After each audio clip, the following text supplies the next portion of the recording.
Hey guys, welcome to the channel. As you see in the thumbnail, what if Issei betrayed by all and make them slave? Before I start, please do support for more awesome content, and subscribe my channel and like this video. Go support and follow Lachita100704 for writing that awesome fanfic, and also make sure to comment on this story. Link in the description. After a few months after the festival in Kyoto Academy, Issei was with his friends hunting a stray devil. Issei was in his balance breaker. Issei launched himself to the devil as Rias, and the rest of the peerage backing him up. Issei was about to shoot Dragon Shot. Then suddenly the stray had a trick in his sleeves. The stray devil took out like a revolver and shoot Issei in his, which was the green core. But Issei was able to kill him before his balance breaker shattered. Everyone yelled his name, Issei. Issei started to fall in the air, then Rias rushed to catch him before he hit the ground. Rias landed on the ground holding Issei, crying. The rest came at him sad seeing their friend hurt. Issei was deeply wounded. Asia started to use Twilight Healing. It was able to help, but he was unconscious. They took Issei to a hospital in the underworld to treat his wounds. Issei was in coma for a week. Rias wouldn't leave Issei alone. Sometimes she wouldn't eat or drink. As soon as Issei woke up, Rias immediately started hugging him. Rias spoke, crying, Issei, we thought we lost you. You were in coma for a week. Next time don't leave me worried to death. Issei spoke, trying to regain his strength. Yeah, I promise. Thank you. Rias pulled Issei for a, then Rias's peerage came in rushing to hug Issei. Issei was glad was to be alive and have friends on his side. But all that will change upside down. After a few days, Issei was ready to train for the upcoming raiding game. Issei felt there was a missing presence. Issei was going to duel with Kiba. Issei called out his gear, boosted gear. Issei noticed that his gear wouldn't come out. As everyone watched in silence, shocked. Boosted gear. Issei called out again. Then again nothing happened. Issei looked at his left hand, terrified. Issei spoke with fear, Drake? There were no response from Drake. Issei started to fear the worst. Issei asks, what happened to Drake? Rias and her friends were utterly shocked to see Issei in despair. They decided to talk to Azazel since he is into sacred gears. Azazel asks Issei, what brought you here, Issei? Issei looks at Azazel with a worried expression and replied, I want to know what happened to Drake. He wouldn't come out when I called out for him. Azazel pats Issei's shoulder and spoke, don't worry, we'll find out. After Azazel was done checking on Issei, Azazel was now in disbelief. What happened to Drake? Rias asked Azazel, what is it? Azazel looks at the ground and his expression was in shock. Everyone was now worried about Drake, including Issei. What I'm about to tell you is hard to take in. Drake is no longer with Issei, Azazel spoke. Issei dropped to his knees in tears that he lost his partner. Everyone else was in tears. Even Kaneko had small tears in her eyes. Rias spoke, what now? Is Drake alive? Azazel with bit of hope. Mostly likely Drake is alive but is no longer with Issei. Issei couldn't stop crying that Drake left him. Rias put her hand on Issei's shoulder. Rias spoke, even without Drake you still can get stronger. Issei hugged Rias for comfort and spoke, thank you, Rias. Then rest of his friends joined the hug to comfort Issei. After a couple of weeks, Issei was training hard, but he wouldn't get stronger no matter how hard he tried. Rias started to lose hope on Issei, including his friends. Issei still missed Drake's company. Issei couldn't help but feel the weakest devil in existence. One day Issei was called to the occult research club after school was over. Issei hoped there is a good news. Issei knocked the door and heard Rias' voice, come in. Issei entered the room and saw everyone in the room. Issei saw Sona and her peerage. There was the 4 devil kings. What caught his eye was a new guy between them. The new guy was white hair, that his hair was backwards. He was wearing black shirt with a leather jacket on, also wearing black jean. His eyes were blue and his body was chiseled. He is kinda guy that every girl would want in a man. 6. Issei asked, what's going on? Issei noticed that everyone's faces was a disappointment. Rias decided to speak as she stand up from her chair. Issei, you are no longer part of my family. Issei's face turned into disbelief and asked, why I'm not part of your family? Why? I found someone with the sacred gear. Kevin have the boosted gear. I invited him to our peerage which he accepted. Issei was in state of shock that Drake is still alive, especially it has another host. Then a red gauntlet appears on Kevin's left hand. Drake spoke, "Hey Issei. Sorry partner, I can't return once I'm gone, as much I wish is not possible," as he said, bit of sadness. Issei was more sad that Drake wanted to be his partner, though he was the weakest host, and a pervert. Rias spoke, "You'll be banished entering this club, or enter the underworld. If you try talking to me you'll be dead," as she said with cold words. Issei couldn't believe that Rias' love of his love is throwing him away. Issei spoke, "Rias, shut up. I don't need you anymore. You are useless. What everyone think the Gremory clan have the weakest devil? You will tarnish our name. You no longer have sacred gear." As her crimson aura flare in anger, Issei looks around if anyone would defend him, but saw everyone was giving him a glare look, even Asia, who was considered a little sister to him. His heart shattered that everyone turned on him. Rias approached Issei and placed her hand in front of Issei's, that a magic circle appeared. It started retrieving the 8 pawn pieces. Rias spoke coldly, "You should be grateful that you are alive, if not I would kill myself. Now you are back to human, I'll erase your memories the day you died." Issei was now far from repair. Rias cast a spell that lost his memories. Rias placed the 8 pawn pieces to Kevin, which he became a super devil. Then Rias said Kevin. 7. The next day Issei woke up in his house, but his home was back to normal before it was remodeled. Issei spoke as he was getting up from his bed, "What happened? Was it a dream?" It felt so real. Issei changed clothes to his uniform for school. He placed his hand in one of his pockets and felt an object. Issei pulled out the object and saw a green orb. As he looked at the green orb, suddenly he felt a headache. Issei holds his head and he started to see memories flowing him back. The day he died and the night he was kicked out. Issei was now filled with anger and hatred. Issei wanted revenge, but he was a human. 6. Issei spoke to himself, "At least I have something from Drake. Rias, I loved you, now this is the way you treated me. I shouldn't saved you from Riser. You'll pay, I swear. You thought you can erase my memories." Issei took the green orb and made into a necklace as a reminder he was a former Red Dragon Emperor, and placed it on his neck. Issei head off to school thinking how should he act. Issei was walking to Kyoto Academy. Issei was approached by the pervert duos. The bald friend spoke, "What up man, I brought some magazines, wanna look?" As he took out a magazine, Issei responded with a grin, "Sure, why not?" As he grabbed the magazine and placed in his bag pretending to be a pervert, Issei felt an aura that went past him. Issei saw it was Rias, Kenneo and Kevin. Many guys and girls were fan of them. Then Rias looks at Issei, which Issei pretend not to know her. Rias grins thinking how make Issei life miserable. What shocked Rias, she sensed small hint of power in him. Like part of him is still a supernatural. Issei entered to his classroom showing no expression of happiness like he used to. Many of his classmates began to wonder what changed him. Issei would look out of the window like he always do, but a face anger and hatred. Then the teacher came in after the bell rang. The teacher spoke clearly its throat, "Ahem.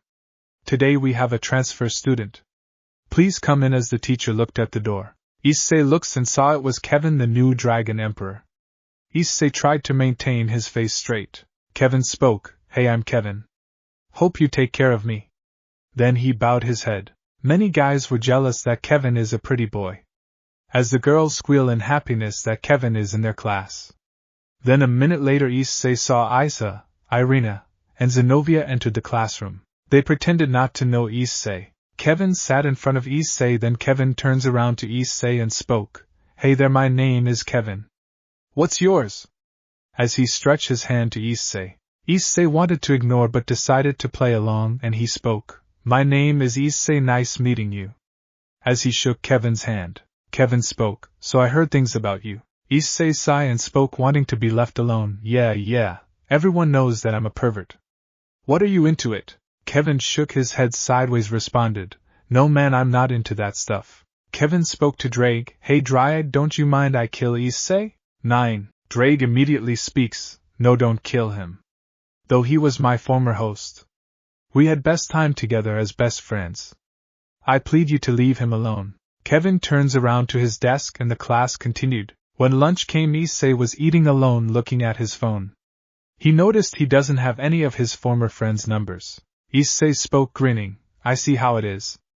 I guess I have to make new friends first. I need to erase my past history as a pervert since we are close to winter break. I should hit the gym and practice martial arts since I'm human. Issei's pervert friends came at him and spoke, Hey Issei, how about we peek the girls after lunch? The pervert with glasses. Issei responded, Sorry guys, but I decided to change. I'll no longer be a pervert, instead be a normal person. How am I get a normal school life without getting hated? I promise to stay friends with you. His friends were shocked to hear his response.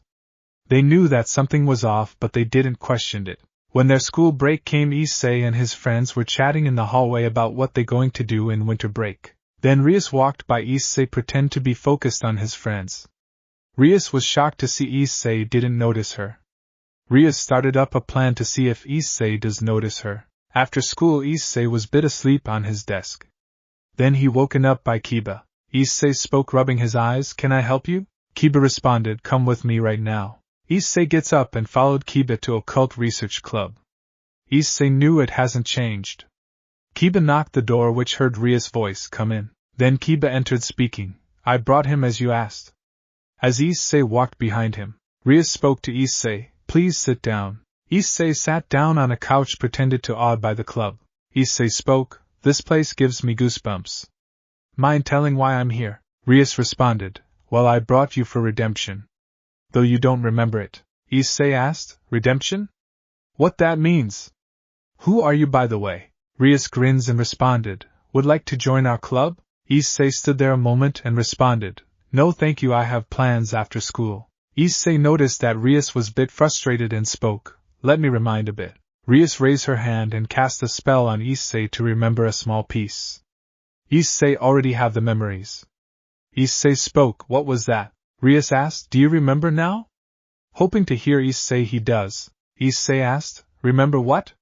You are weird. Kiba was about to take his sword, but Akino stops him. Issei gets up and spoke, Okay, I'm out of here. I don't know who you are, but have nice day. Issei left the building, going straight home.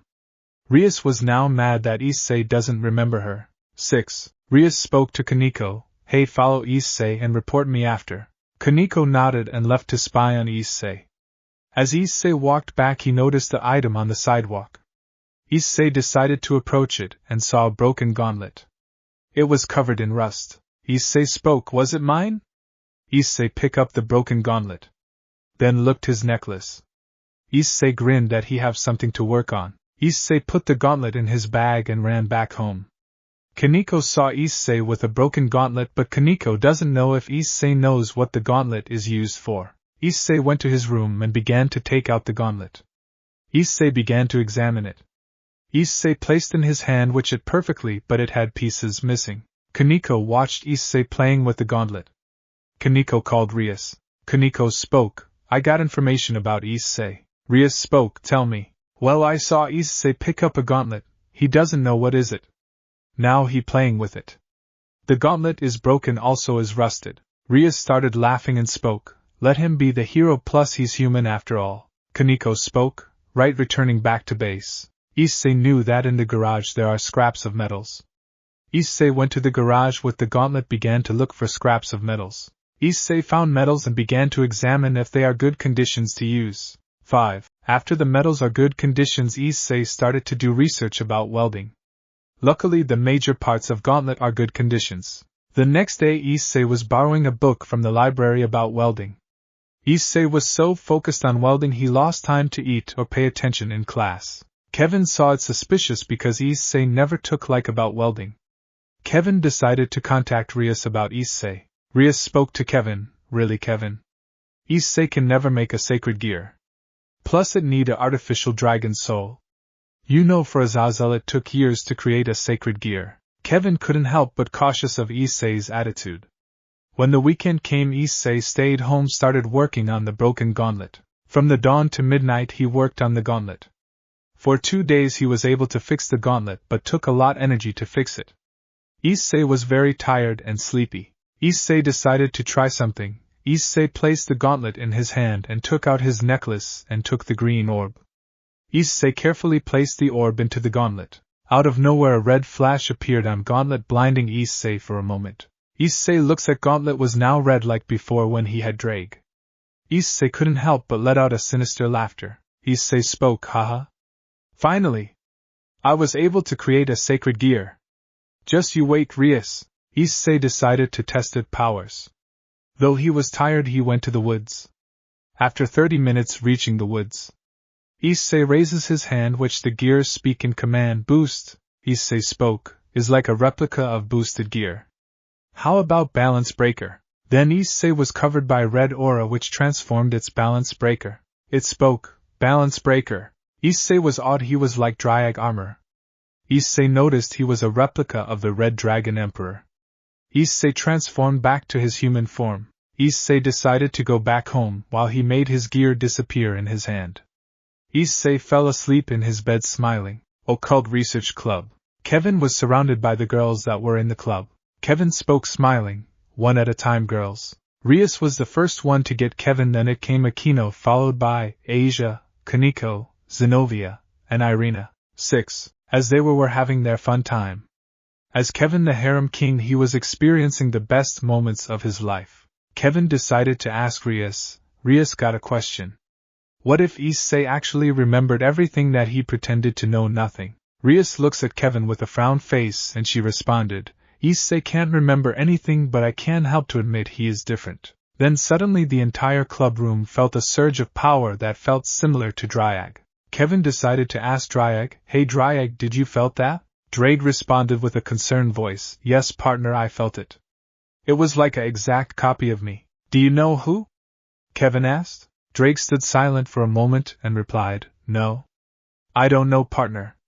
Not wanting to say the truth, Rias spoke up, alright, this person could be dangerous. If it an exact copy of Dryag, it has the power to destroy worlds. I'll contact Sona about this, also Azazel. Kevin spoke, right now they're fake and a real Red Dragon Emperor. I'm ready to face it at any time.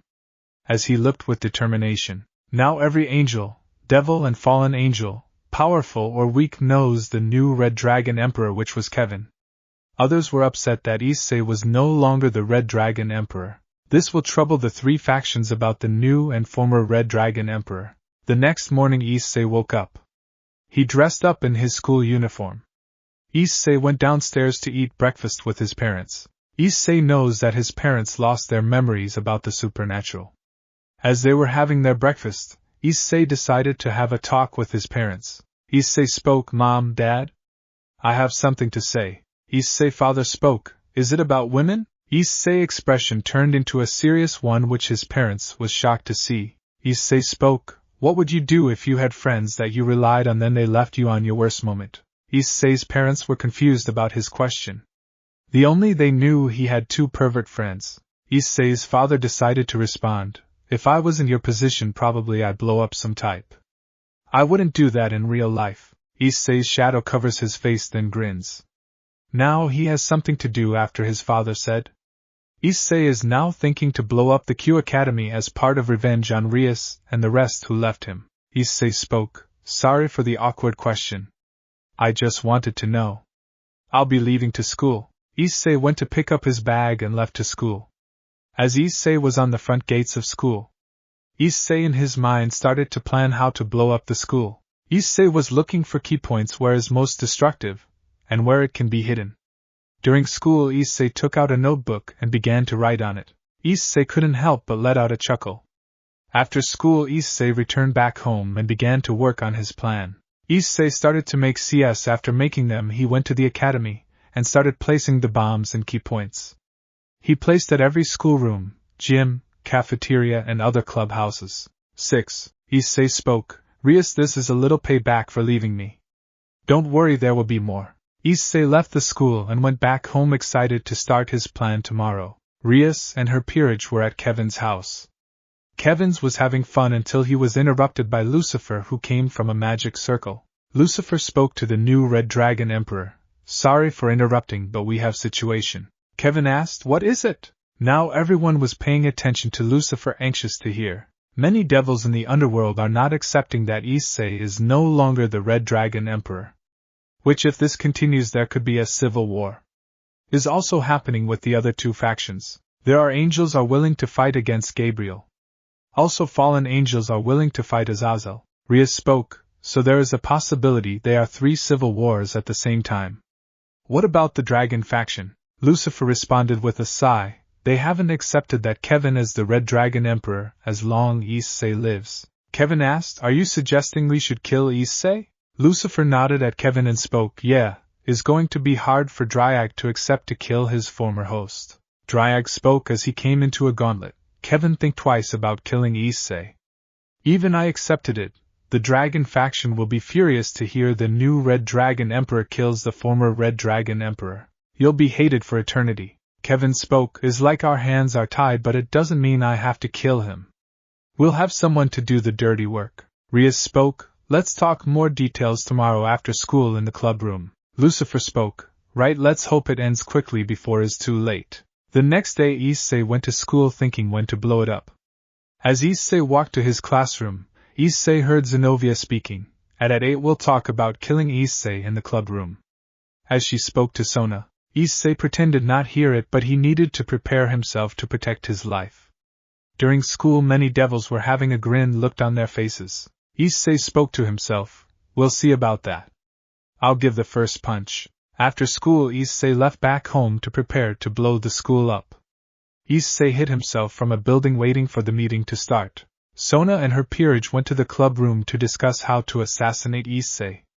Sona and her peerage entered the club room and saw Rias and her peerage along the 4 devil kings. There was Azazel and Gabriel as witness. Sona decided to speak first. So we are talking about killing Issei, right? Rias responded, yeah. He become trouble to the 3 factions. Many won't accept he is no longer the Red Dragon Emperor, which can cause 3 civil wars at the time is like a ticking bomb. Sona spoke, I see a reason why. The question who will kill Issei, but he is human after all. Not mention there was a gear that is a replica of Dryag. Azazel spoke, that's interesting, I must find out who is it, maybe it could join our side. We haven't heard anything from it in days. Gabriel spoke out, I have a theory, what if the replica of Dryag was to protect Issei because he was former Red Dragon Emperor? Many were thinking deeply about the replica of Dryag gear. Wondering where could it be? Sona asks, what does the yokai faction think about Issei? Lucifer responded, well, they are neutral. They can't decide until who is real Red Dragon Emperor, knowing that Kevin have Drake. Issei was looked at his watch and spoke his time. Issei pressed control button, which moments later. Then a series of explosions came that destroyed completely the school and its surroundings. The ones were in the club room were also caught in the explosions. Issei couldn't help but laugh. Everyone was laying on the ground hurt. Lucifer spoke as he was getting up in anger. Who the hell decided to attack us? Letting out a red raging aura. Many who got up were angered by the surprise attack. They tried to sense anyone but there was nobody. Sona began to look around and saw the school completely destroyed. Kevin decided to ask Dryag, hey Dryag, do you know who did it? I did sense the one with the replica gear, Dryag responded. Kevin exclaimed, how the hell it knew we were here? Zenobia spoke, probably it knew our plans to kill Issei. Maybe this is a warning. The 4 devil kings and the other factions' leaders were now worried about what is going to happen next. Issei decided to leave before he gets caught. Issei started to walk back home. As he was walking back home, Issei saw a figure in front of him. It spoke, well, Red Dragon Emperor, let's fight to the death. Then Issei remembered it was Vali. Issei spoke, sorry White Dragon Emperor, I can no longer fight. I'm no longer the Red Dragon Emperor. Dryag has a new host.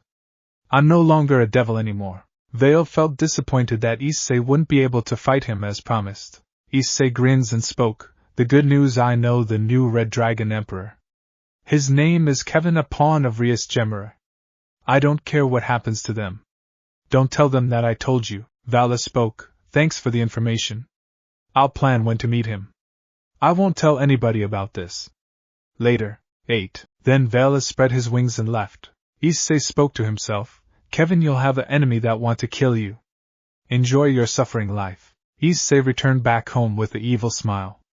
Now he has to plan for the winter break. After weeks passed, the winter break came. Issei didn't want to stay home, instead he wanted to explore. Issei decided to take a trip to Kyoto. He already discussed with his parents for his winter break, which his parents didn't mind for him taking a trip. Issei packed his clothes for the winter break. After a few hours, Issei was on the train station waiting for his ride. After like 10 minutes, Issei aboard the train with his luggage. Issei sat down on a seat and began to look outside of the window, looking at snowy landscape. Issei started to remember the day he went Kyoto with his former peerage. The time they fought to free Kuna's mother from the hero faction. That he promised to meet them again. Issei felt sour in his heart just by remembering it. Issei started to fall asleep so time can pass quickly. As Issei fell asleep, Issei started to dream. Issei was in the underworld, seeing a wasteland around him that reaches for miles. In the distance he could see someone unleashing power, destroying and killing everything in its path. Issei saw Rias, Sona, Azazel, Betrayal, Michael, and their entire factions fighting someone. Issei saw Kevin fighting the figure, trying to kill it. Issei was trying to get the closer look at the figure. He was shocked to see himself fighting the three factions. Issei was wondering what caused him to go berserk. He saw himself in rage and with bloodlust. Before he could approach the fight, Issei started to wake up in the train. Issei gasped as soon he woke up. He began wonder the meaning of his dream. Before he could think anymore, he heard an announcement: the train was stopping at Kyoto station. Issei prepared himself to leave the train. The train stopped at the station, and Issei got off the train. Issei looked at his phone, and the time was 4 o'clock in the afternoon. Issei began to look around and saw only humans. Issei spoke, "Why not? I'm human after all. I'm no longer a devil." Issei entered Kyoto and saw the beauty of nature. Issei couldn't stop looking at it. Issei went looking for a hotel to stay for the winter break. Issei unpacked his stuff and began to plan for the winter break. Issei looked at his phone, which was 8 o'clock. Issei decided to go out to eat dinner. Issei went to a simple restaurant where it served noodles. Issei ordered his food and began to eat his noodles. As he was eating, he was looking at his surroundings if he saw a yukai, but to his disappointment, he didn't saw no one. Maybe he was restricted to see the supernatural in Kyoto. After eating his noodles, he paid for the meal and left for a stroll in the woods. Issei was walking on a trail where tourists can walk in the woods. Issei remembered the day he met Kunu for the first time on the shrine where he fought in the woods. As Issei was lost in his thoughts, he didn't notice that someone was running up to him for help. Issei was tackled to the ground, which Issei returned back to reality. Issei saw a black-haired woman wearing a purple kimono. Issei looks at the woman and saw her eyes were purple, and she had a beautiful face. Issei noticed that the woman's scared expression. Issei gets up from the ground and helped the woman to get her on her feet. She was a few inches shorter than Issei. Issei spoke to the woman, "Are you okay?" The woman could only hug Issei tightly for comfort and responded with fear, "They coming to kill me?" Issei asked, "Who?" Looking at the woman. Before the woman could respond, a group of devils flew down near them. One of the devils spoke, "Where you think you are going? You can run but not hide from us." Issei noticed that the devils have bad intentions for the woman. Issei started to boil in anger, wanting to fight them. Issei went in front of the woman ready to defend her. The devils saw Issei and started laughing. Issei spoke, "I suggest you guys to leave." One of the devils spread his wings and flew towards Issei, knocking him, which caused him flying to a tree. Issei was groaning in pain after getting hit by the tree. The devil spoke, "You think a mere human defeat us? Humans are weak. I should kill you before you tell anyone." Issei was angered for being weak and spoke in command, "Balance breaker." Issei turned to his balance breaker, which the woman and the devils were shocked to see human with a sacred gear. What was the most shocking, it was the Red Dragon Emperor. The devils spoke, "Let's kill him before he does." The devils jumped on Issei, which Issei started boosting his gear. The devils spawned their weapons, which was swords. Issei punched one of them in the gut, which sent him flying to a tree. The other devil came beside Issei to cut his head. Issei was barely able to dodge the attack. Issei, quick thinking, he grabbed the devil's sword from his hands and stabbed him in his stomach, which shortly after the devil died. Issei turned to the other devil and blocked the incoming attack. Issei was struggling because he didn't enough strength to beat them in brute force. Issei decided to put power in his arms to have more strength. Issei could only boost 5 times at the maximum which he used in his arms. More devils came in to attack Issei. Issei could only deal 1 at a time which he was in high water. After a few minutes of fighting, Issei was getting tired quickly before he gives out. One of the devils spoke laughing, "Haha. That's all you got?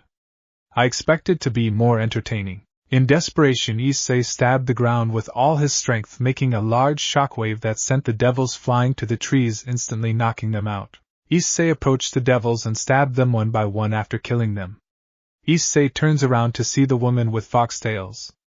Issei smiled at the woman, then fell unconscious, falling to the ground, which the woman ran up to Issei, catching him before he hit the ground. After a couple of hours, Issei began to open his eyes. At first his vision was blurry, then started to become clear. Issei saw the woman looking down on him, smiling. The woman spoke, "You finally decided to wake up." Issei noticed that he was laying on the woman's lap and he quickly gets up. Issei bowed down to the floor in front of the woman and spoke, "Sorry for being unconscious." "Not at all, you saved me from the devils from being killed." "This is at least I can do," the woman smiles. Issei lifts his head and noticed the woman had her 8 foxtails out, which were purple and white at the tip. Also Issei noticed the woman's were larger than Akino's.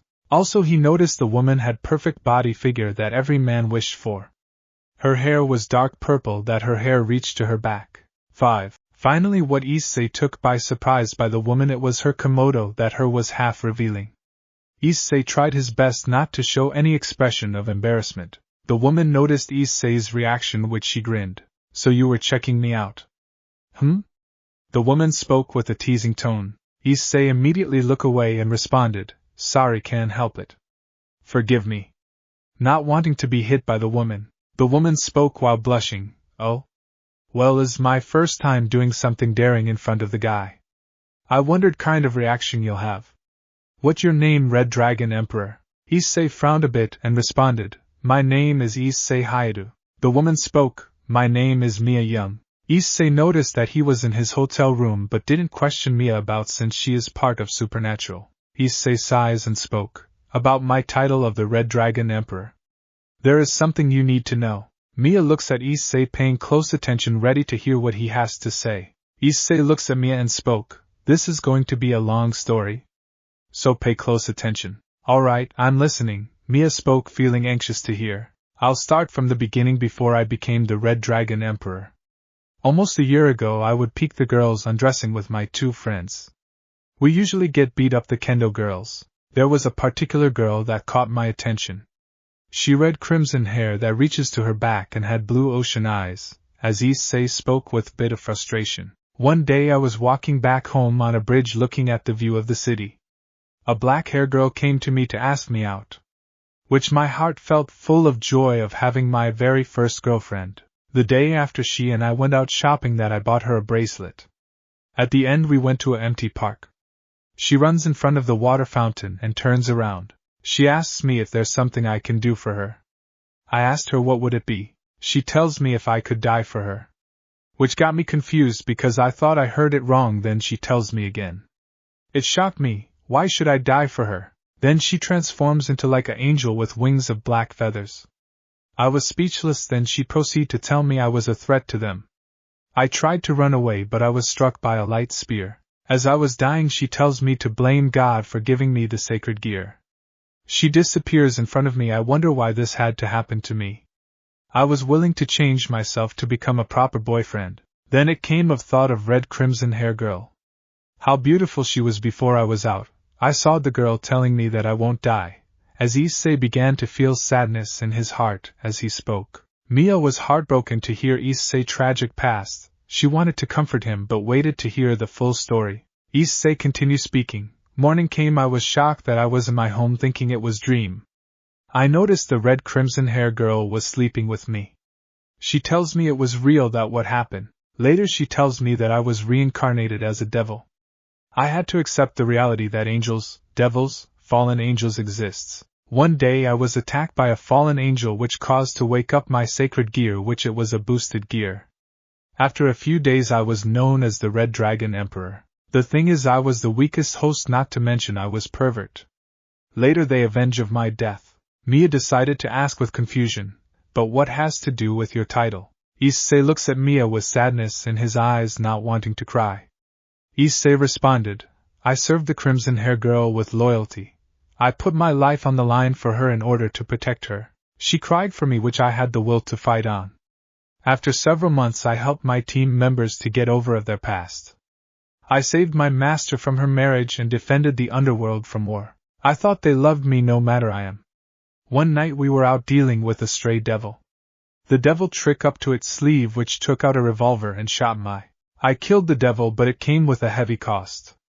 I lost my sacred gear after weeks getting on my feet. I was the weakest devil, weaker than the devil's kids. My master told I was useless to her. I looked at team members, but they gave me a cold look. Not to mention they found another person to replace me. He had the boosted gear that I lost. My master took away my pawn pieces, which I became back to human. I was heartbroken. They just used me for their personal goals. I was no longer welcome to the underworld. Then my master erased my memories of the supernatural. When I woke up, everything was normal, like nothing has happened. Then I found a green orb in my pocket. I remembered everything. I was filled with rage and regret. I swore that I would get revenge for throwing me away like trash. Ever since I pretended not know nothing about the supernatural. One night walking back home, I found a broken gauntlet. I decided to take it home. I fixed the gauntlet and placed the green orb, which transformed like the boosted gear. Then I realized it was a replica of the original boosted gear. As you can see, I lost the title of the Red Dragon Emperor, but I had a replica of it. If I use it, the people thinks I'm the Red Dagon Emperor. As a human, I'm weak, so it was lucky that I was able to kill them. Mia was shocked to hear Issei's past. Then Mia gets up and approached Issei and started hugging him. Issei couldn't help but let out tears to flow down on his face without making a sound. Mia asked, Who was this master of yours? Issei pulled away from the hug and had a look of resentment, and responded, Her name is Rias Gemeroy. Mia spoke, I heard her before she became famous because of you. You defeated the strongest young devil. Not to mention you were known as a Pei Red Dragon. 6. Issei looks at the floor and spoke, I really regret such title. At least I was able to know the true nature of my former friends. Mia looks at Issei and spoke, When I saw you and you noticed me, I was overjoyed that a human acknowledged me. Most the time they don't notice I'm not there, like there is a barrier between human and supernatural. Issei looks at Mia with a smile. This city is where humans can't see the supernatural. Maybe it is this gear made me notice you. Mia immediately hugs Issei to her. Issei tries to break free, but he couldn't but suffocate between her. Issei knew if he was still a pervert he would have enjoyed the feeling. Mia finally lets go of Issei after a minute. Issei started gasping for air. Mia now realizes what she has done. Mia was blushing hot red. Mia spoke frantically. I am sorry, Issei. Issei spoke. No, it's okay, Mia, it was just a hug. But I have a question, why you were chased by the devils? Mia lets out a sigh and responded, Is because I didn't want to join a peerage. So I was chased ever since, running for my life. Issei chuckles and spoke, I guess we have problems in our lives. Mia looks at Issei intensely, seeing his average body. Mia wondered what if he worked out. Then Mia gets up and grabs Issei's hand to take him outside. Issei was shocked by the sudden movement. They both went to a hill and sat down looking at the stars. Issei didn't say anything but couldn't help see Mia her true form. Seeing her beauty, he felt that he already fallen for her. Issei spoke to his mind, This time I'll protect Mia, but I need to become stronger. Then Mia leans on Issei's shoulder while blushing. Issei looks at the stars, wondering what would happen between them. The next couple of days Issei was hanging out with Mia in Kyoto. Mia hid her fox ears and tails. Mia would wear different color of komodo. Issei couldn't help but stare at her beauty. Mia noticed Issei looking at her, which she didn't mind. Many of the people in Kyoto were jealous that Issei would be able to be with Mia because she was beautiful. Mia would try out different foods. Issei couldn't help to see her adorable. Issei spoke to Mia while walking, Let's go back to my place to relax. Mia spoke smiling, Sure, why not? Issei and Mia went back to his place. Once they entered, Mia took out her ears and tails. Mia spoke finally. It's quite hard to keep my human form. I like this better. Issei spoke, I like that way too. Which makes you more beautiful. Mia immediately started blushing and Issei realized what he said. Issei spoke with embarrassment, is a compliment. Don't take it the wrong way. Mia couldn't help but giggle to see Issei's reaction. Mia spoke, no is okay. Alright, I'll go take a bath. Don't peek. Teasing Issei. Mia walks to the bathroom to take a bath. Issei shook his head and began to walk around the hotel room. Issei began to hear a deep voice out of nowhere. What your wish? Issei began to look around and saw nobody.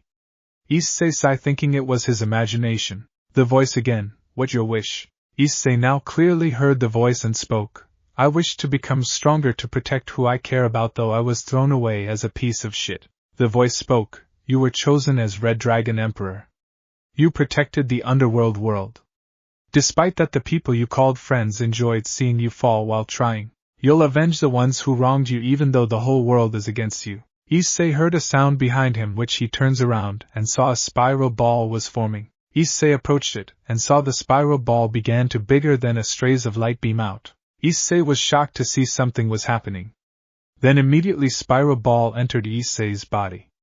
Issei was confused at first. Mia quickly came out only with a bath towel covering her. Mia asked in a worried expression, Issei, are you okay? I felt a wave of energy in here. Issei smiled at Mia, trying not to stare Mia's, and responded, yeah, I'm fine. Issei yells in agony, causing him to yell at the ceiling. Mia was now worried and saw beams of light coming out of Issei's body. Mia immediately creates a barrier around Issei in case something explode. The light blinded Mia for a while and noticed the light was dying down. Issei was back to normal, but he looked around if anything changed.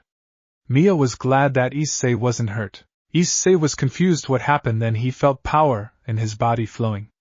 Issei started to grin. Mia saw Issei's reaction and spoke, something wrong? Issei looks at Mia and responded grinning, I feel power flowing in my body. But also there are evolution, meaning I need to train to unlock more power. Then Issei quickly realized that Mia only had a towel covering her. Issei immediately looks away. Something wrong, Issei? As Mia approached closer to Issei, Issei responded, not trying to look at Mia's, you need to put some clothes on, as he spoke with a blush on his face. Mia realizes what Issei meant and grins. Mia presses her against Issei's body and spoke teasingly, so you are trying not to look at my s. I don't mind you looking at them. Issei was now conflicted to either look or not. Issei quickly spoke, I'm going to take a shower, as he left for the bathroom, leaving Mia. Issei now was taking a shower and spoke to himself, damn, what the hell I'm going to do? She pretty and all. Does she actually likes me, or is she just playing around? I rather not fall for her. After taking a shower, Issei went to his room and fell asleep. Mia went to her own room to sleep. After a few days, Issei would go to the woods and train to unlock his powers that were given to him. Slowly Issei was able to unlock his powers. Issei couldn't help but smile, he was regaining his powers back. Back to Koi, Kevin and the rest of team were trying to find where is the replica of boosted gear. To their disappointment, they couldn't find it nowhere. Kevin and his friends were at his house. Kevin was in his room thinking through what happened. Kevin couldn't help but feel worried if the replica boosted gear welder would come after him. Azazel says that the replica gear has a chance to match up the boosted gear. Rias hoped that Issei isn't the one welding the replica gear, because if Issei welded, there is a chance he would remember about he was stabbed on his back. Rias asked Kevin, bit worried, Kevin, do you think Issei would come back for vengeance? I don't know, Rias. I wished I had the answer. It troubles me also and everyone else. The thing, it surprised me that Issei left the town. To what place? Kevin responded as Rias laid her head on his shoulder. Rias spoke, I heard that Issei left for a tour in Japan. I can't help but feel shocked. He has some type of aura, is so small you can hardly feel it. Maybe it was after you took out the evil pieces that left him little power in his body. Kevin spoke as he started to stroke Rias's hair next to her ear. Then the rest of girls came to see Kevin and jumped on him to the bed. Kevin was making out with the girls, but Dry-Eyed can't help but feel worried for his former host, if he would remember or not. After months after the winter break, starting a new year in Kyoto Academy, Issei returned back home from his trip. Issei's parents were happy that he changed from his pervert behavior. Issei cut bit off of his hair, making look his hair sideways. Also his physique was also different. His body was showing muscles under his shirt. Also it can see the abs shapes, which was six-pack. Issei left for school for his third year. As Issei walked to the entrance of the academy, many students were looking at him in awe. One girl spoke, "Hey, isn't that pervert Issei?" One girl responded in disbelief, "Yeah, the pervert Issei, but he looks different than before. His hairstyle is different, also he does no longer have the ponytail. I wonder what happened to him." Many of the boys were jealous that Issei's body is chiseled. Also his face expression was different. He had no longer the grin of a pervert, but of hardcore face showing to not mess with him. Some of the girls were already falling for Issei to see him different. Issei got his schedule and went to his new classes. Issei couldn't help but feel being stared at. Issei decided to ignore the comments of others. Issei was focused on class. What shocked Issei that his pervert friends were with him in same class. The bald friend asked Issei, "What up, man? Been a while. Where were you?" Issei smiles at his friend and responded, "I took a trip during the winter break." Then the guy with glasses spoke, "So what's so important to leave your homies for a trip? We could have watched some erotic CDs," as he pushed his glasses back to his nose. Issei responded with a smile, "I went back where we had our last field trip to Kyoto. Also I brought some souvenirs for you guys," as he took some souvenirs out of his bag and gave it to his two friends. They both in gratitude, "Thanks, man." As they started to look at their souvenirs, the bald friend spoke, "So you meet any sexy chick in your trip?" As Issei was about to respond, the pervert girl spoke up to the trio, "Hey guys, I heard you were talking about girls. Mind telling me?" The bald friend exclaimed, "Shut your mouth. This conversation is between the boys." The girl approached them and pushed her glasses back and spoke, "Well, I'm surprised Issei changed a lot. Also his body is chiseled." Issei's friends looked at Issei carefully and were shocked to see him different. They both exclaimed, "How come we didn't notice it? And part of your hair is gone, especially your ponytail. Man, I'm jealous you have a chiseled body." Issei spoke, "I'm surprised that you guys didn't notice it. I decided to change." The girl asked Issei with curiosity, "To who you changed for?" Issei could only smile at them, and the pervert began to yell at Issei and began to grab him by his collar while shaking him. They spoke, "Tell us. Who is the chick?" Issei didn't respond but smile at them. The pervert girl spoke, bit shocked, "Now I'm looking at you. I see you are no longer virgin." The boys were shocked to hear the girl's comment on Issei. His friends took a sniff at his clothes. His friends exclaimed, "He has a scent of a girl." Issei, "Who is this true?" Issei grins and responded, "Is true, I lost my virginity to a girl." The friend with glasses asks while shouting, "Who is this girl? Your girlfriend or a stripper?" Issei lowers his head and room becomes silent. Everyone was now looking at Issei for a response. Issei responded calmly without nervousness, "My wife." 7. Everyone stood silent for 5 seconds and everyone in the classroom exclaimed, "WWWHHHHHATTTT?" Everyone started to speaking that Issei's has a have-wife. It spread like a wildfire throughout the school. Some students fainted to hear the news.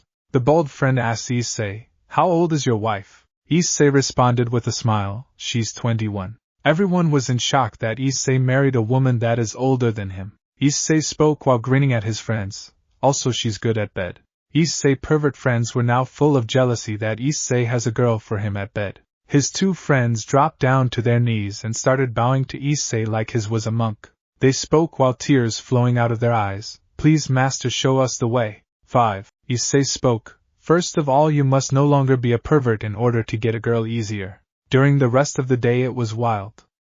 Many guys were asking Issei a picture of his wife.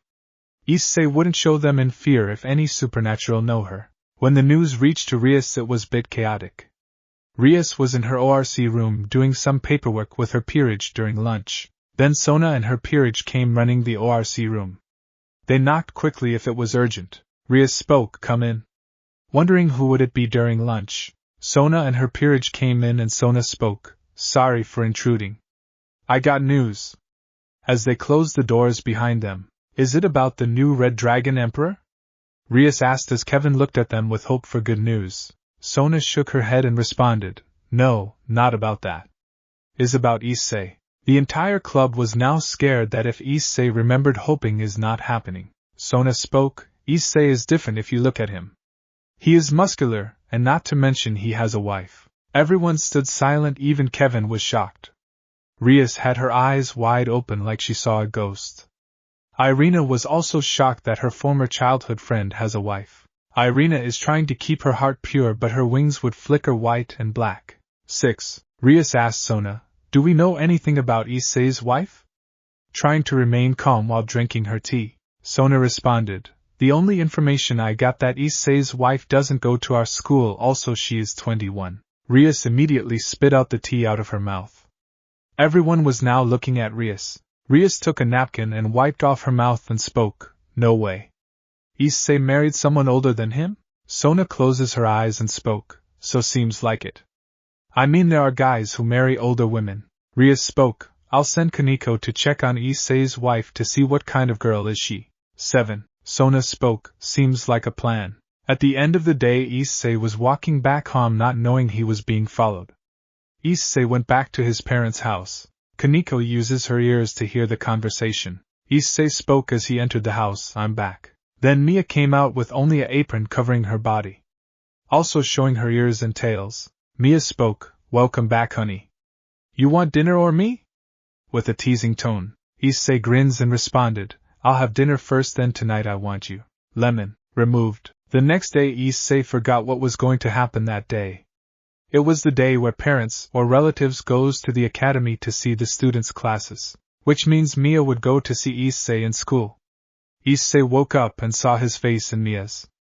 Issei hugged Mia, feeling her softness. Mia started to wake up and spoke, "Good morning, Issei. It seems you like my." Issei responded, "Good morning, and I like them." Mia and Issei shared together and began to get themselves dressed.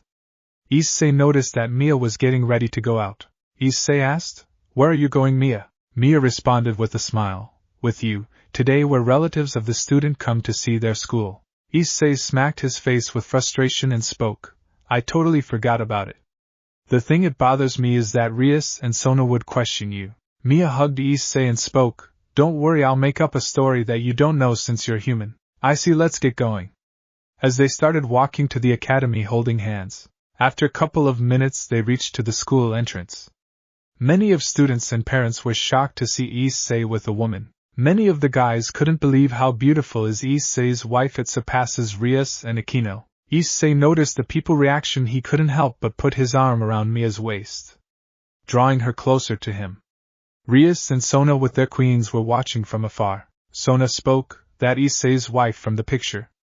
To be honest, it surpasses you two in beauty and bust. I'll talk to her to join my peerage. Tell her the bad news about Issei." Rias spoke while grinning. Mia joined Issei to his classes, and many of the parents questioned Mia how she is related to Issei. Mia would respond she is his wife, which shocked many parents. Rias' parents were keeping an eye on Issei and Mia.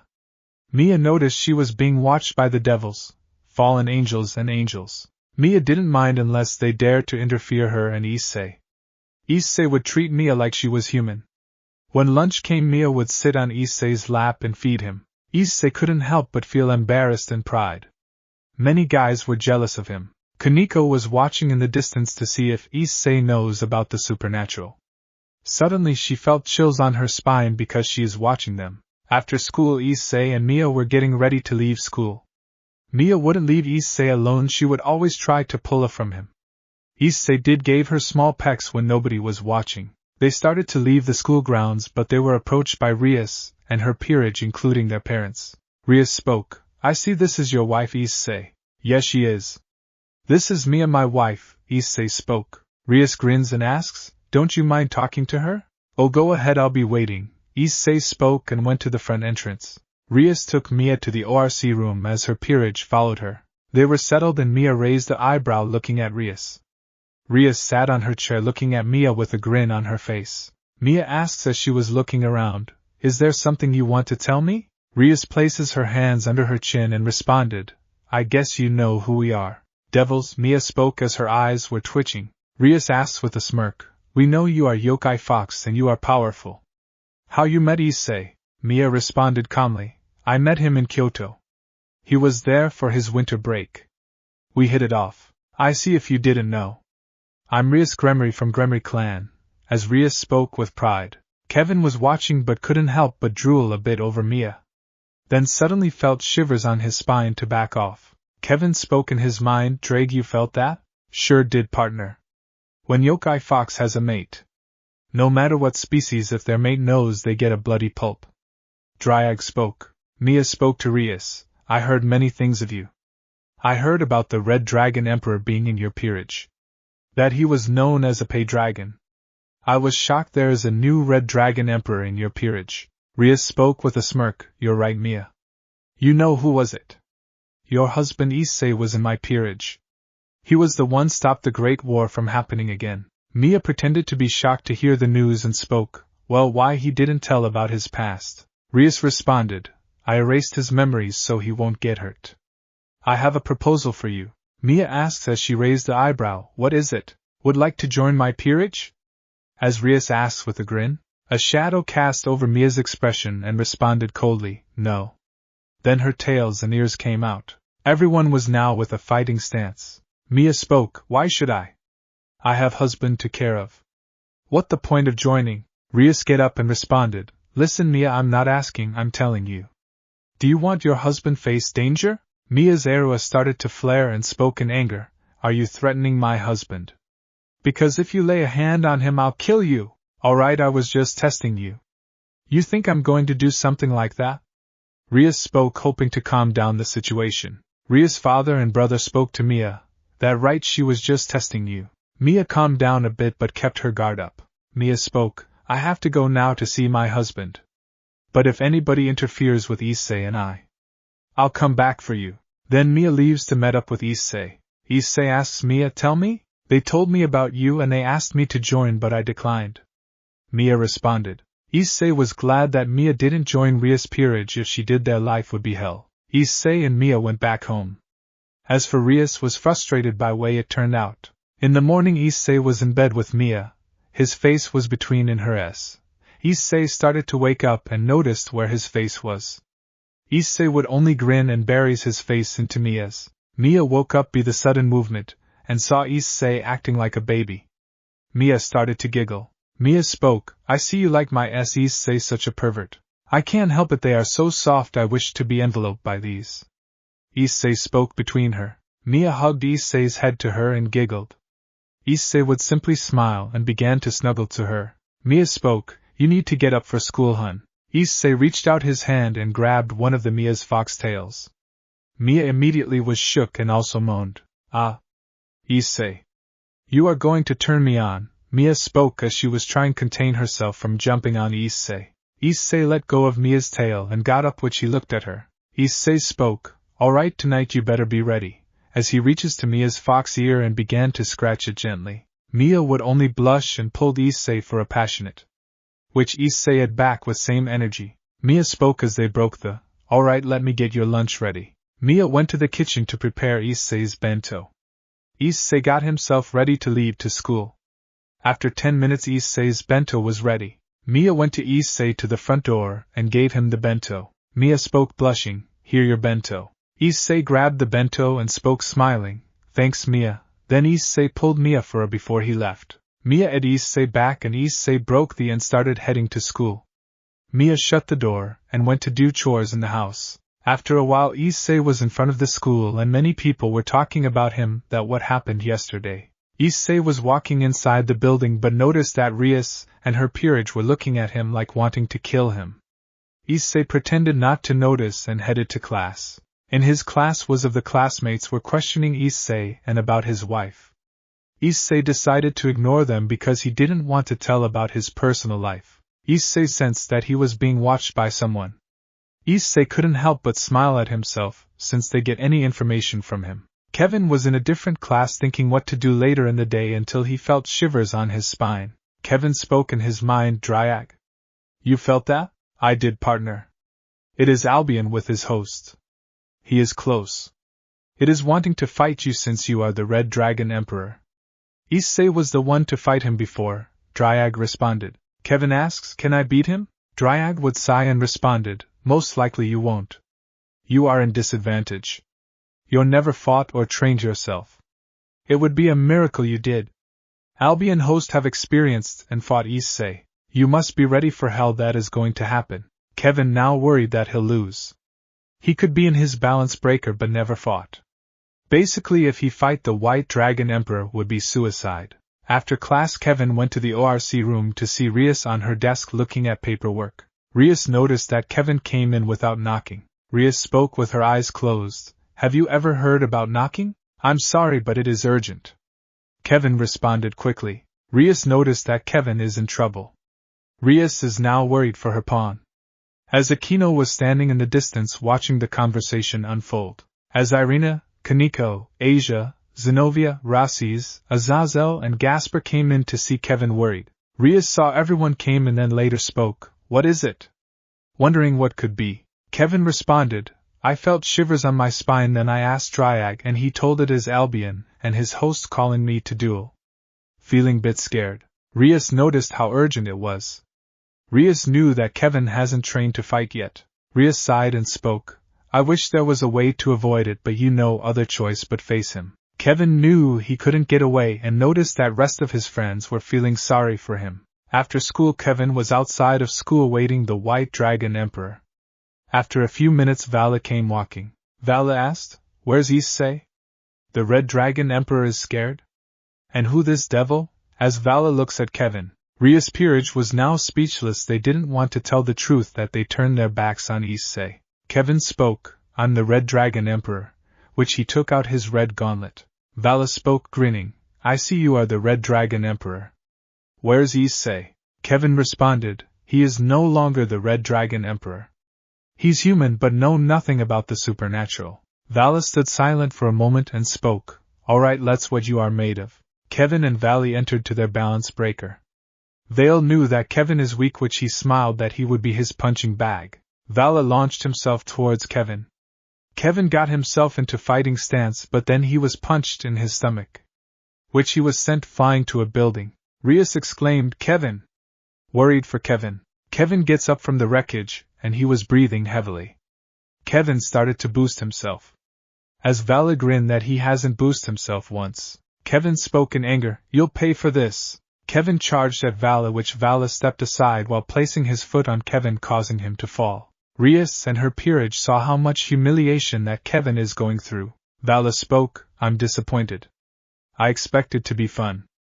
You so weak like Issei when he was devil. Kevin gets up and started to flare a large amount of aura. Vali smiles at Kevin seeing is going to get interesting. Kevin spoke furiously, Don't even compare me with Issei. 5. Then suddenly Vali looks at the sky which Kevin was confused. Kevin looks up and saw a red streak light was flying down. The light crashed into a building.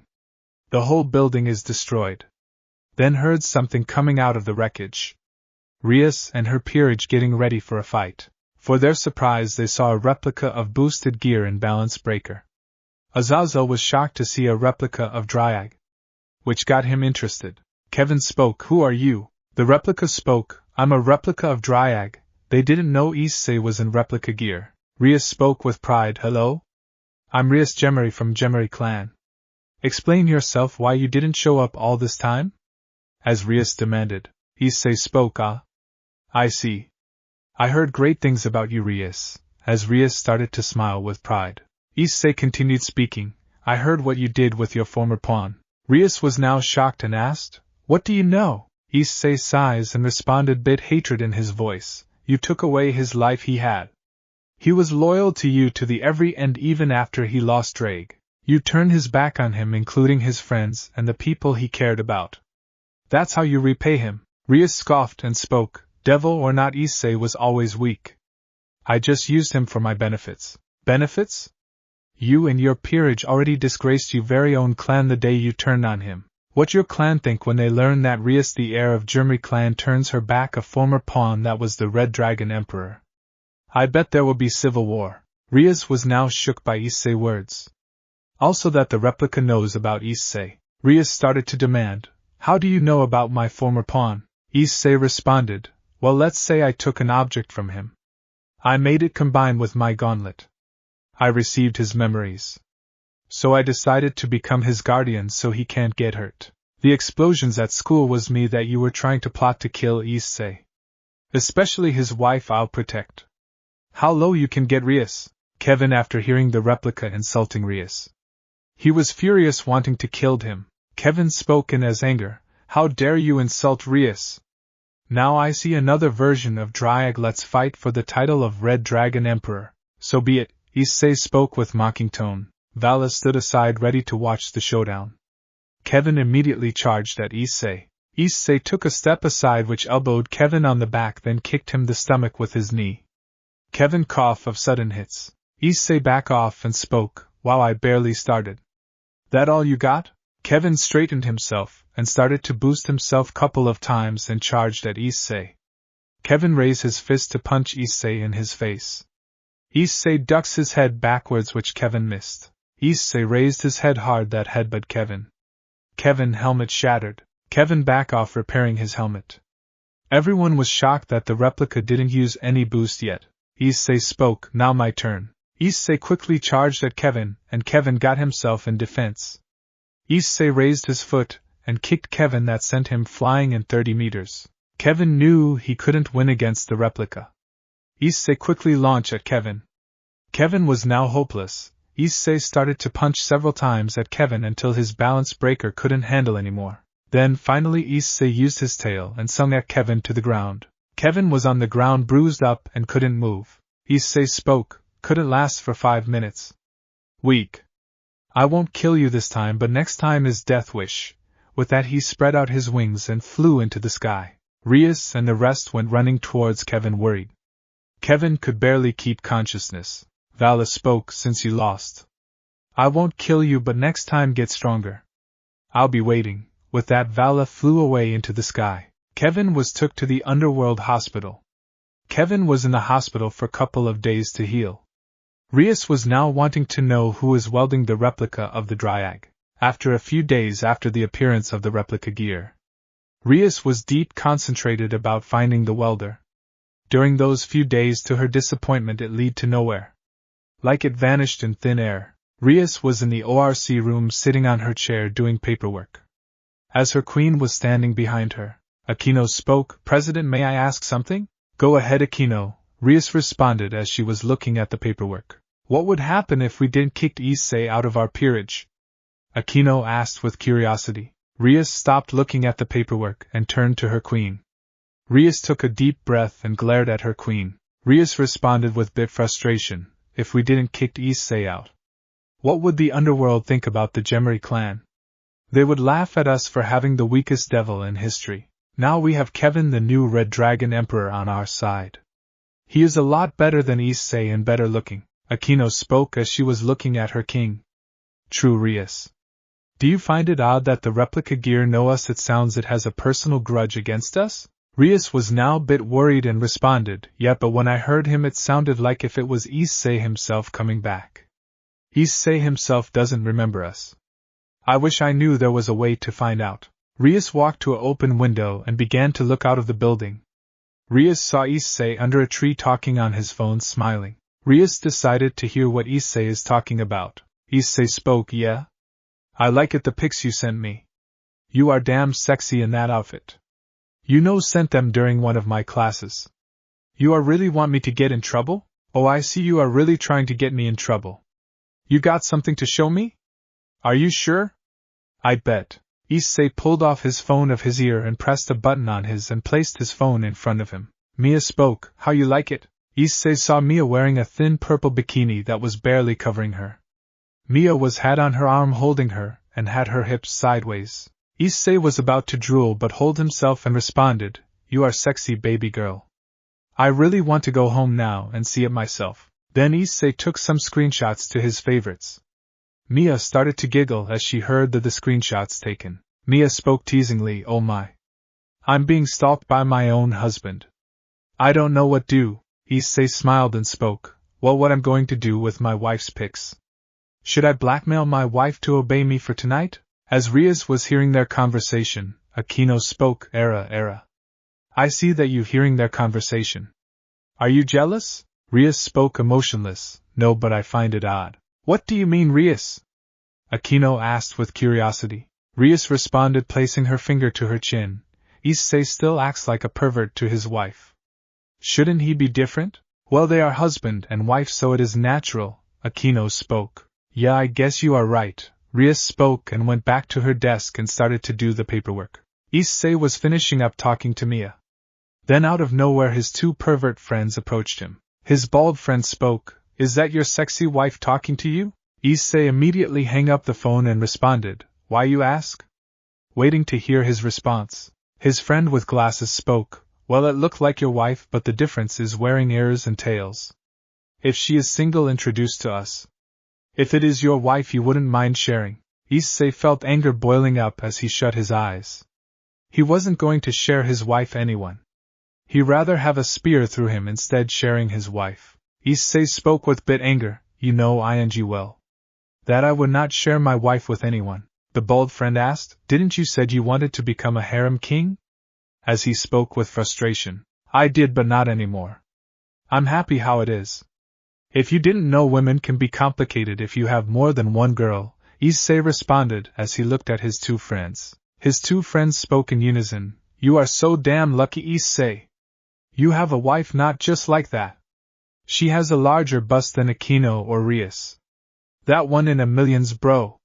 Tell us how you were able to pull it off. As they grabbed Issei's shoulders, Issei just only grins at them. Well, let's say I helped her, that she gave me gratitude. To honest, she was hot, I wanted her but kept myself under control. We started as friends, then slowly we liking each other, Issei responded with pride while watching his friends in disarray. Then the bell rang after break. Issei and his two friends walked back to their classes. Issei was sitting of the classroom as many were talking about him and his wife, what happened a week ago. Many of guys were jealous of Issei that he was able to pull off such a beauty.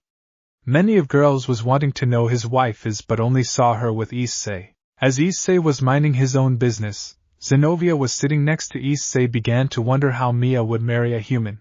Ireina was sitting the other side of Issei. She couldn't help but feel sad and anger. She felt her body flickering. Ireina, stop her thoughts before it goes out of hand. 7. Issei felt he was being observed by two girls that he loved before. Issei wondered why they are still into him, though Rias erased his memories. After school, Issei was walking back home but didn't notice he was being followed. It was Kenneo who was following Issei. Issei entered his home and spoke, I'm home. Then Mia came out with her apron on, also with clothes. Mia spoke, Welcome home, Issei. Then Mia jumped on Issei and ate him passionately. Issei had back and Mia pulled Issei to the dining table. Issei saw her parents were back home. Usually they would work late. Issei sat down on the chairs as Mia brought meal to him. Before Mia left for kitchen, Issei grabbed Mia's hand and pulled her to his lap. As he wanted to spend time with his wife, Mia would giggle by Issei's aggressiveness. Issei's mom spoke, I see that woman is your wife that you were telling us about. Issei spoke, Yes, she is, mom. I'm sorry I couldn't introduce her sooner. Issei's mother spoke, No problem, Issei, she is good wife for you. When you first told me I was surprised. She have my blessing. Mia spoke smiling, Thank you for accepting me into your family, mother.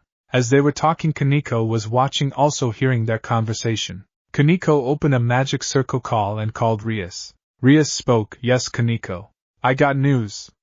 It seems Mia is bonding with Issei's parents. Kenneo spoke with a normal tone. 6. Is there anything out of place? Rias asked. Kenneo responded, The only thing is that Mia has her ears and tails are out. But the rest seems not to notice. You did your job, return back, Rias commanded. Kenneo just nodded and left but didn't realize that Mia knew that Kenneo was watching them. After having lunch, Issei's parents decided to go to the movies. As Issei and Mia stayed at home, Lemon, removed. Issei was in school busy doing with his assignments. As he was doing his assignments, Issei started to get text message from his wife. Issei looked at the text which read, Babe, I was thinking we should go out tonight. Issei texted back quickly, Alright, my sweetheart. Then Issei put away his phone before he get caught texting and went back doing his assignments. Kenneo was watching in the distance, keeping an eye Issei for any changes, but it'd been about a month and half watching him. Kenneo could sigh and started to head to the ORC room. Kenneo knocked on the door, which heard a response, Come in. Kenneo entered the ORC room and saw Rias looking out of the window. Kenneo, is there any changes of Issei? Rias asked, still looking out of the window. Kaneko responded, no president. It seems Issei is enjoying his life like a normal person, then head to couch and began eating her snacks. Rias would only let out a long sigh. Then the rest of peerage of Rias came in except Rasis. Kevin was looking at Rias, noticed her expression was disappointment. Kevin asked, Rias, what wrong? Nothing. As Rias looks at her peerage with a fake smile, Aquino spoke smirking, President, don't lie, we know something is wrong. Rias motioned her head to tell her peerage to take a seat. After everyone sat and they were looking Rias began to speak with her eyes closed. To be honest, is not me but about my home. What do you mean?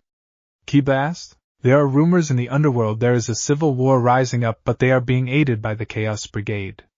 Also I heard from my brother that the rumors were also happening with all three factions. Also they are a division. Who is the true Red Dragon Emperor? Some say is Kevin, others say is Issei since he is not dead. There have been cases that devils, angels, and fallen angels are fighting each other. Who is Red Dragon Emperor, but no one died yet. I fear is getting worse by the minute. If it happens, it would be our very own destruction. Everyone in the room were feeling down. After finally getting peace, a three-way civil war would happen. Kevin spoke, why we don't kill Issei, simple as from the strays. Zenobia spoke with concern, don't you remember the replica gear warned us to not hurt Issei or his wife? If we do, he'll come for us. Well, if we do, we have the four great devils on our side. So basically we can plus since the two factions are at peace. The replica gear won't last long, Kiba spoke. Rias paid close attention to Kiba's words and spoke. Alright, I'll contact my brother about this. There be negotiation for the strays. Kevin, you'll stay and train. Kevin nodded his head and stayed while Rias contacted his brother about the plan. After school, Issei was walking back home wanting to see his sexy wife. Issei can't help but feel being watched. As soon he returned back home, he felt comfortable. It was because of Mia's aura wanting to be with him. Issei spoke once he entered his home. I'm back, babe. Mia rushed in front of Issei and ed him passionately. Mia broke the and spoke smiling. Welcome back, Issei. Issei smiled at his wife and went to the dining table as Mia served him. After eating, Mia and Issei were watching TV. Mia asked Issei, how was school? Well, normal as always, but I can't help but feeling watched. So how you are without me? Issei asked as he placed his hand on Mia's hips. I really missed you. I wanted to cuddle with you, Mia responded as she laid her head on Issei's shoulder. As night fell, Issei took Mia in a bridal style to their room. Mia took off her kimono. Mia hugged Issei's head to her as they started to fall asleep, leaving her ears and tails out. As they were asleep, there was several figures outside of the house. It was Stray's devils that were watching Issei. Slowly they started to get close to the house to kill him. Suddenly a bright light shined in Issei's room, which startled the Strays. Then as soon the light died down, they saw a woman in front of them. Mia spoke agitated. Who dares to come to my house? The Strays were now scared of Mia. Mia was powering up ready to take them. As the large of aura was coming out of Mia, one of the Strays spoke. We're here to kill the former Red Dragon Emperor. Mia was furious that the Strays were coming to kill her husband. Mia immediately attacked the Strays. The Strays were no match for Mia's strength. Many tried to run away, but Mia would chase them down, killing them one by one. Mia catched the last Stray and started to choke its neck. Mia asked angrily, who sent you to kill my Issei? The Strays would let out a chuckle and spoke, I won't say it. Though you torture me, I won't say it. Have your way, but I'll find out sooner or later, Mia spoke. Mia used a purple fireball to burn the Stray devil into ashes. Mia returned back home with Issei. Mia hugged Issei's head once again to her large S. Rias was at the ORC room waiting for results until her bat familiar came to her. The bat spoke, Master, all the Strays were killed by Mia. Rias slammed her fist on her desk. Damn it! That slut ruined my plans. Did she find out about it? Rias asked. 0. No, the familiar responded. Rias sighed in relief. Then Rias dismissed her familiar. Rias spoke to herself. How long till the civil war? Issei, why don't you die already? One day I'll destroy your happy life. Replica gear, I'll find out your true identity. The next day Issei woke up next to Mia. Issei was smiling how he was snuggled between Mia's S. Today was the weekend, so Issei didn't need to go to school. It was 9 o'clock in the morning. Issei gave a peck on Mia's lips which caused Mia to wake up. Mia slowly opened her eyes and saw her husband awake. Mia smiled at Issei and gave him a morning. Mia spoke, "Good morning, Issei. You slept well?" Issei wrapped his arms around Mia's waist and responded, "Yeah, I did, and you?" Mia could give him a smile. She knew her husband was in danger. Issei sensed that something is going on. Issei spoke, "I remembered that I would take you out, but I was tired last night." Mia twitched her ears and spoke, "Don't worry, today you are free, so we will be out the whole day," then started wagging her 8 tails. Issei simply nodded and got up to take a shower. Mia would later join in with Issei. After taking a shower, Issei preparing himself for the weekend with his wife. As he was preparing, felt his wife hugged behind him. Issei turns his head around and saw his wife just with a towel. Mia spoke smiling, "So what do you think?" Issei could only blush and responded, "You are pretty sexy." Mia took off her towel and Issei saw her body. Mia went to her cabinets to put her clothes on. Issei couldn't help but stare Mia's body. After Mia was ready, she asked, "Where are we going?" Issei went to Mia and put his arms around Mia's waist and responded, "To the city." Mia smiled and at Issei. Issei took Mia's hand and began to walk out of the house. Meanwhile, Kevin was with Rias and the rest peerage in the train. Kevin asked, "Rias, mind telling why we are going to the city?" "We are going to meet up with someone that might know the replica wielder." "Remember, Kevin, you and the wielder are basically similar." That Issei was the Red Dragon Emperor. "If there any sort of connection between them," Rias responded while looking out of the window. Ireina was trying to keep herself calm from becoming a fallen. All the impure thoughts were running in her head. She was thinking why she was feeling good for hurting Issei. Rias and her peerage came at a stop at the city station and began heading to a location. They entered a tall building, then got into the elevator, began to descend to the bottom. After reaching the bottom, they entered a dark room with little lights until they heard a figure walking towards them. "Ah, is Lady Rias Gemiri, you came for information," the figure spoke. Rias spoke with demanding tone, "Tell us the information." "Chill, Lady Gemiri. All its time the only information I will share is Red Dragon Emperor, and no one else," the figure spoke. Rias started to get angered that only Kevin would get the information. Rias started to show her red aura. Rias spoke angrily, "Why him? You know who you are dealing with?" The figure spoke, starting chuckling, "I know who you are, Rias, but I hold the information. You are not ready to deal with it. All I can say is that the replica wielder had history with you all." Rias was shocked that the replica wielder had history with them. Rias wondered who was it. All she can think of is Issei. The rest was shocked and could only think what Rias is thinking. Ireina was feeling her body vibrate, wanting to change. Kevin approached the figure, spoke, "Tell me then." "Follow me in private," the figure spoke. Kevin followed the figure and entered a room. Kevin took a seat and sat down. The figure spoke up, "What I'm about to tell is not leaving this room. Kevin, the new Red Dragon Emperor. Remember, the replica Dryag has beaten you. The wielder didn't use a single boost and you did, which means the wielder have experience in fighting. During the month you trained to be stronger, smarter, faster than the wielder. The question is, will you be able to beat the wielder?" "Yeah, I was training, but why are you telling me there's still no new information about the wielder?" Kevin asked. "Yeah, the wielder have connections with Issei, especially about the spark of civil war. You and Issei are the trigger for the war. The wielder would only protect Issei and Mia. I'll let you think who is the wielder. The wielder is coming for vengeance what you guys done to Issei. Sooner or later. Furthermore, Issei has a chance to remember in time." Kevin was shocked that the replica wielder is coming for vengeance.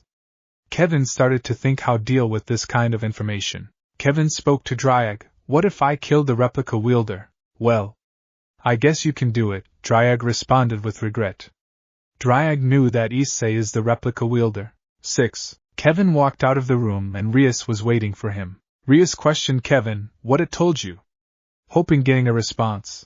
"I can't tell you, Rias," Kevin responded and started heading to elevator. Rias was angry that she can't get any information.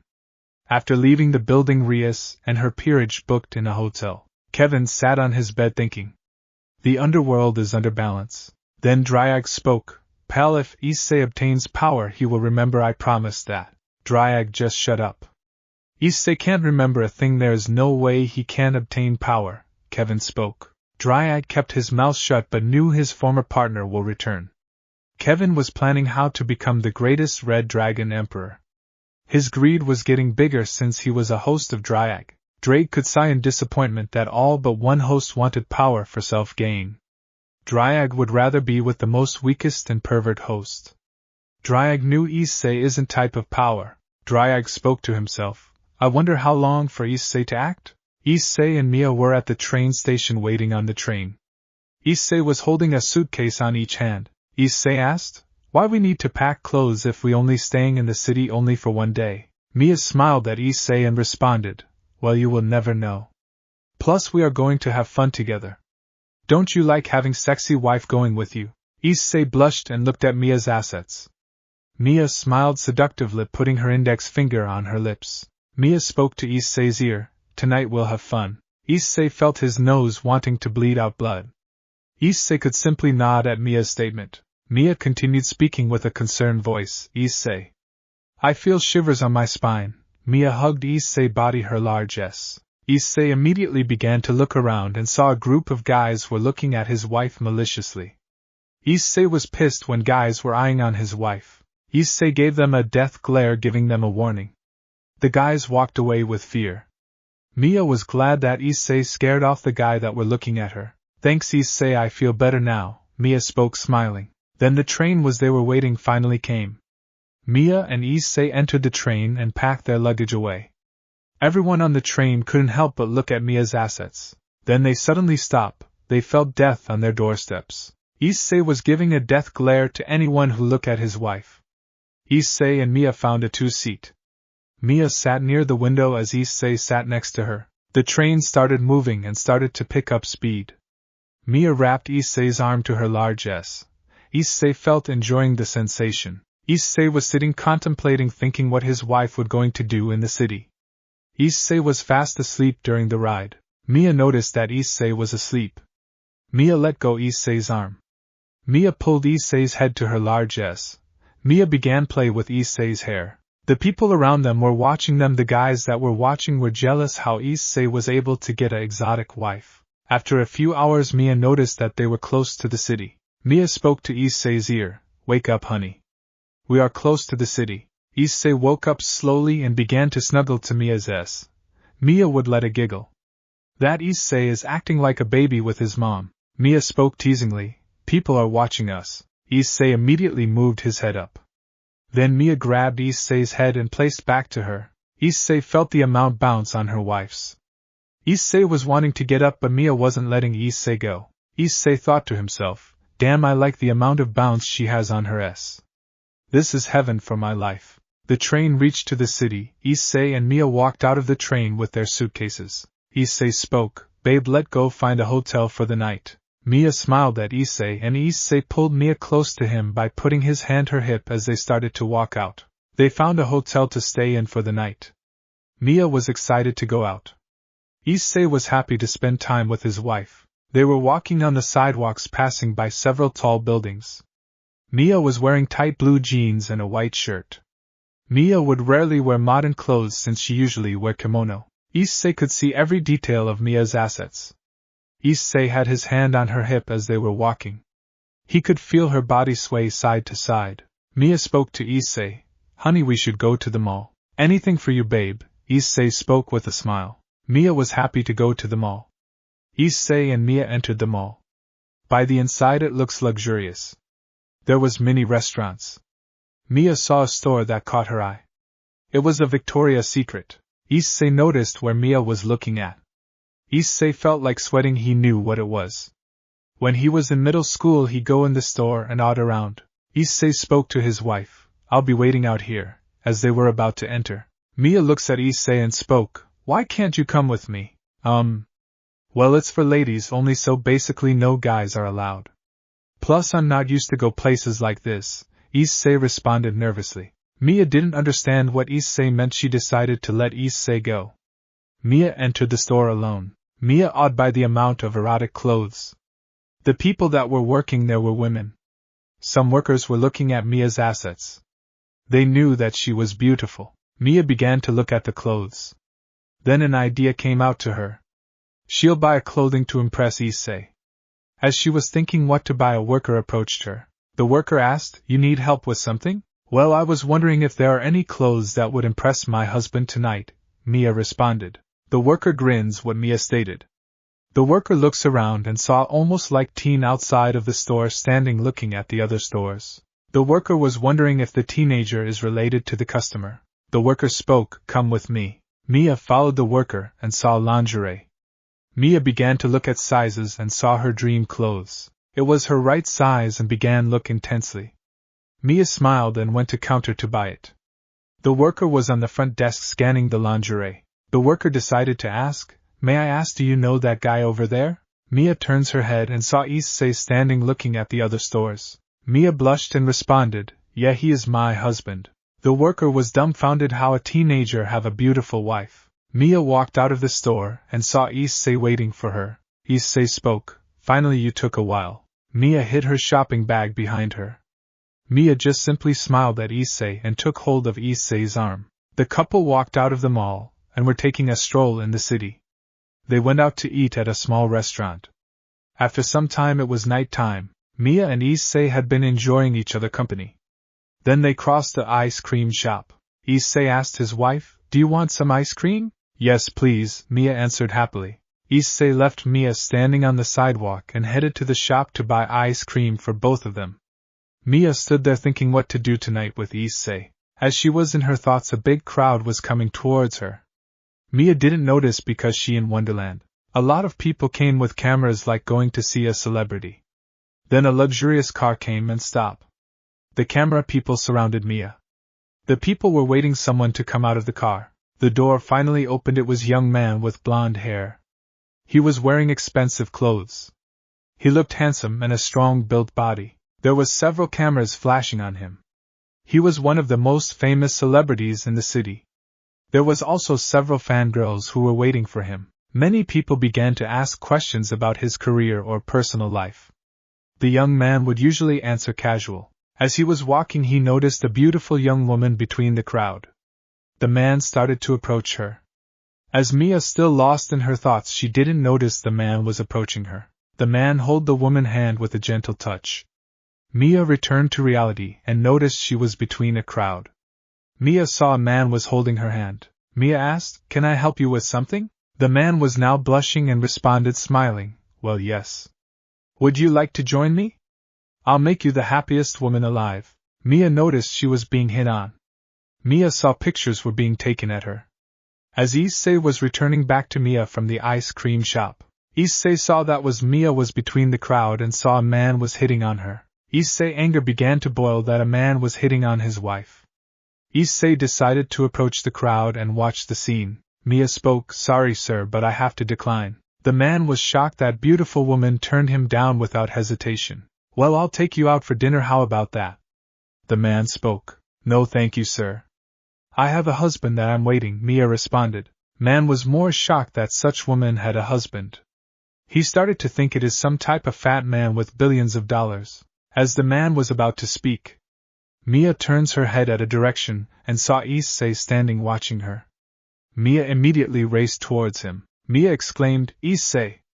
What took you so long?" Mia hugged Issei tightly. Issei saw that Mia was disturbed by the man. Then Mia pulled Issei free. The man in disbelief that the woman was married to an ordinary teenager. Mia took away the ice cream from Issei's hand and began eating it. Issei let out a grin at the man, which the man saw. Mia spoke, "Honey, let's go to our place." Issei just nodded and wrapped around Mia's hips. They started walking away from the crowd. The man was about to pursue them, but he was blocked by the crowd. As Issei and Mia were heading to their hotel, Issei was walking with Mia to their hotel. Mia noticed that Issei isn't happy, he was jealous. Mia spoke, "Hey honey, are you mad?" "And no." "Why?" Issei asked while trying to hide his jealousy. Then Mia pressed her large S on Issei's arms and spoke, "I know that you are. You are the one who saved me. I'm not leaving you until our death." As she spoke reassuring, then Issei started to smile after hearing Mia's words. They continued walking while eating their ice cream. As they were walking, Issei started looking in the dark sky. He saw a full moon shining brightly on them. Mia also looks at the moon and her instincts began to take over. In Mia's mind she awaited this night. It was her time to complete her long-awaited ritual. As Issei never knew the ritual, thinking it her body acting up, they walked to their hotel, then entering their room. Issei was sitting on bed and turned on the TV. Mia sat on lap and placed her hand on Issei's. Issei was blushing badly how he got a beautiful wife. Then he remembered the day when he was pervert and had girls all over him. The more he looked at it, the more disgusted he was. He'd rather have single girl loyal to him than a harem play him. Issei hugged Mia's waist towards him. After like an hour, Issei felt he needed to take a bath. Issei gets up and put Mia on the couch. Issei took his clothes to the bathroom. Issei looks at his wife asleep. It was 12 o'clock. It was midday after their long session of mating. Issei gets out of bed but felt his body failing him. Issei never in his life feels so weak after a long session of mating. Issei cursed himself for being weak just by mating. Issei started using the walls and tables to support himself. Issei was feeling hungry. He needed to eat, get his strength back. Issei started to head out of the hotel. Issei was trying his best to be normal. Issei decided to take a shortcut to get to the restaurant faster. Issei decided to activate his balance breaker, not knowing what he caused. Meanwhile, Kevin and Rias roaming in the city with the rest of peerage. Then Kevin felt a surge of energy close by. Kevin asked his gear, "You felt that?" "Yeah, I did, from that alley," Dryag responded. Kevin immediately ran into the alley. Rias and the rest of peerage yelled at his name, but they decided to follow him. Kevin entered the alley, immediately put on him balance breaker form. Issei heard the sound behind him. Issei turned around. Issei spoke, "Just my luck." Kevin spoke loudly, "Replica wielder. Where you think are you going? Now let's rematch." Issei sighed but shocked to see Rias and the rest of her peerage. Rias spoke, walking closer to Issei. "I'm Rias Gemiri from the Gemiri clan. I order you to tell me who you are." Issei spoke with a dark tone, "No need to know who am I. Alright, I'll use force. Get him." Rias is ordered. Issei spoke to himself, "Shit. My current state, I'm weak. I'm facing a peerage. Kevin has gotten stronger." Issei decided to run as the rest started to chase him. Issei decided to use a few boosts to climb buildings. Rias smirked and began use her wings. The rest started to do the same. Issei immediately got inside of the apartment building. The devils followed him. Once they got inside, the replica wielder was nowhere to be found. Rias spoke, "Let's split up and search everywhere." Everyone spoke, "Right." Everyone was moving at slow pace. Issei was hiding, catching his breath. Issei decided to take them out one by one. He decided to out Kenneo first, since she is the strongest in strength. Kenneo was walking in one room with ear and tails out. Then she heard suddenly movement. In front of her was body aim at her. Kenneo tried to dodge but was met with a punch in her gut.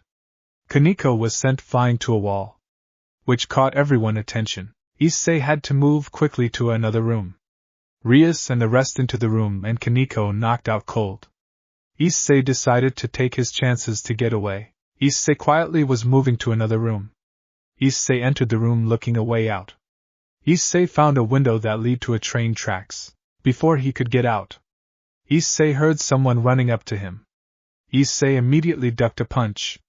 It was Kevin that found him. Kevin spoke, "I found you." Kevin started swing at Issei, started to move, dodging the punch. Issei started to fight back. Kevin swing a punch at Issei's face.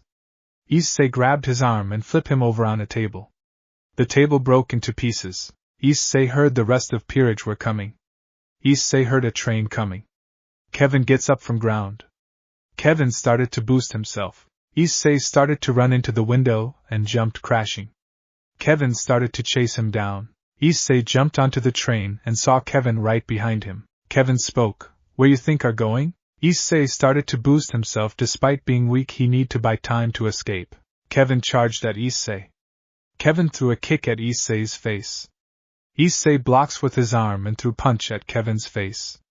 Kevin back off in pain. Issei decided to kick at Kevin, but Kevin caught Issei's leg. Kevin spun Issei to the ground, but Issei got his balance back using one hand on the train. Issei spun Kevin using his body, making Kevin hit on the train. Issei gets up feeling exhausted. Kevin gets up also and charged at Issei once more. Issei and Kevin started to throw punches at each other. Kevin was gaining the advantage. Kevin boosted himself and punched Issei in face, causing part of the helmet break. It showed part his hair. Issei would let it slide. Issei punched Kevin in the gut. Then they were crossing a bridge. Underneath is the highway. Kevin tackled Issei, causing them to fall. Issei opened his artificial wings, decreasing his fall.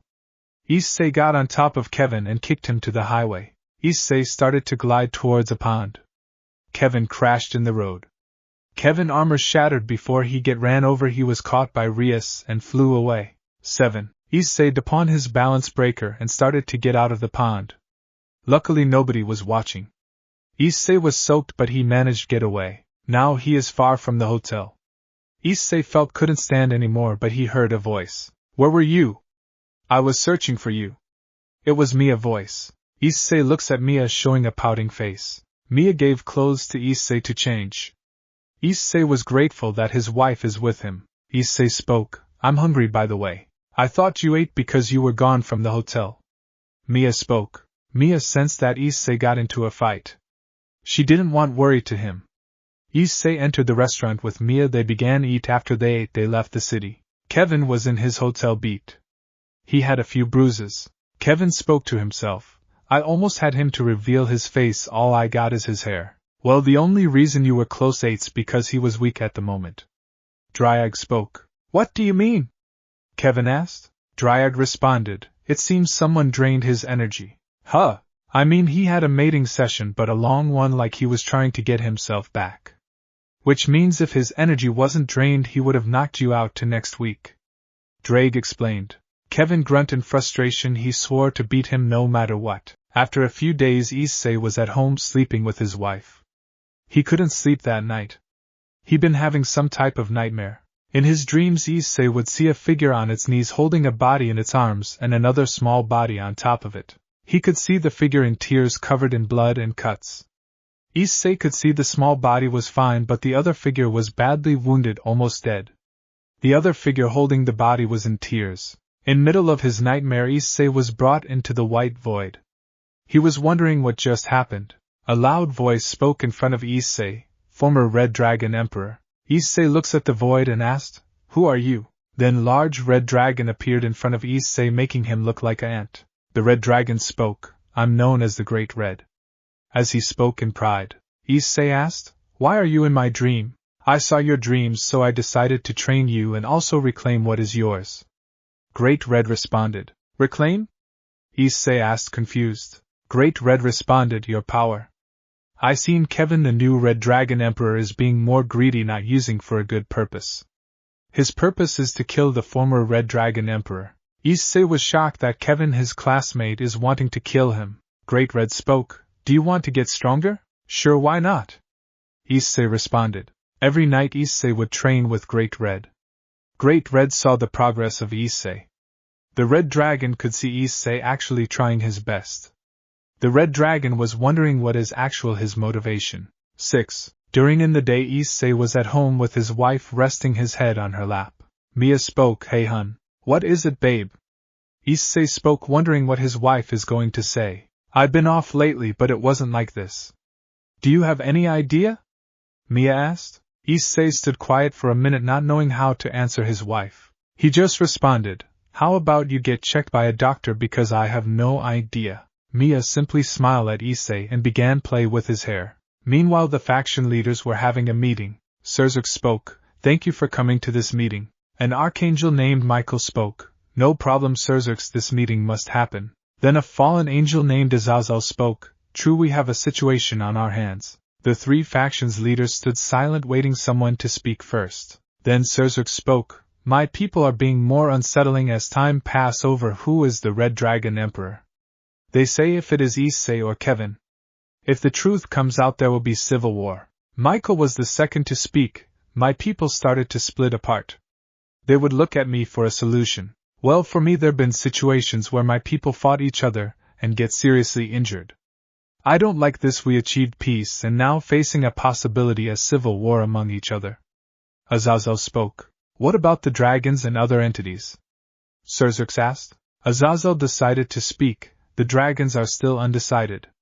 The others are not taking sides. The three factions' leaders were silent, not knowing how to respond to the problem. It was afternoon. Issei was in the room with Mia laying on the bed.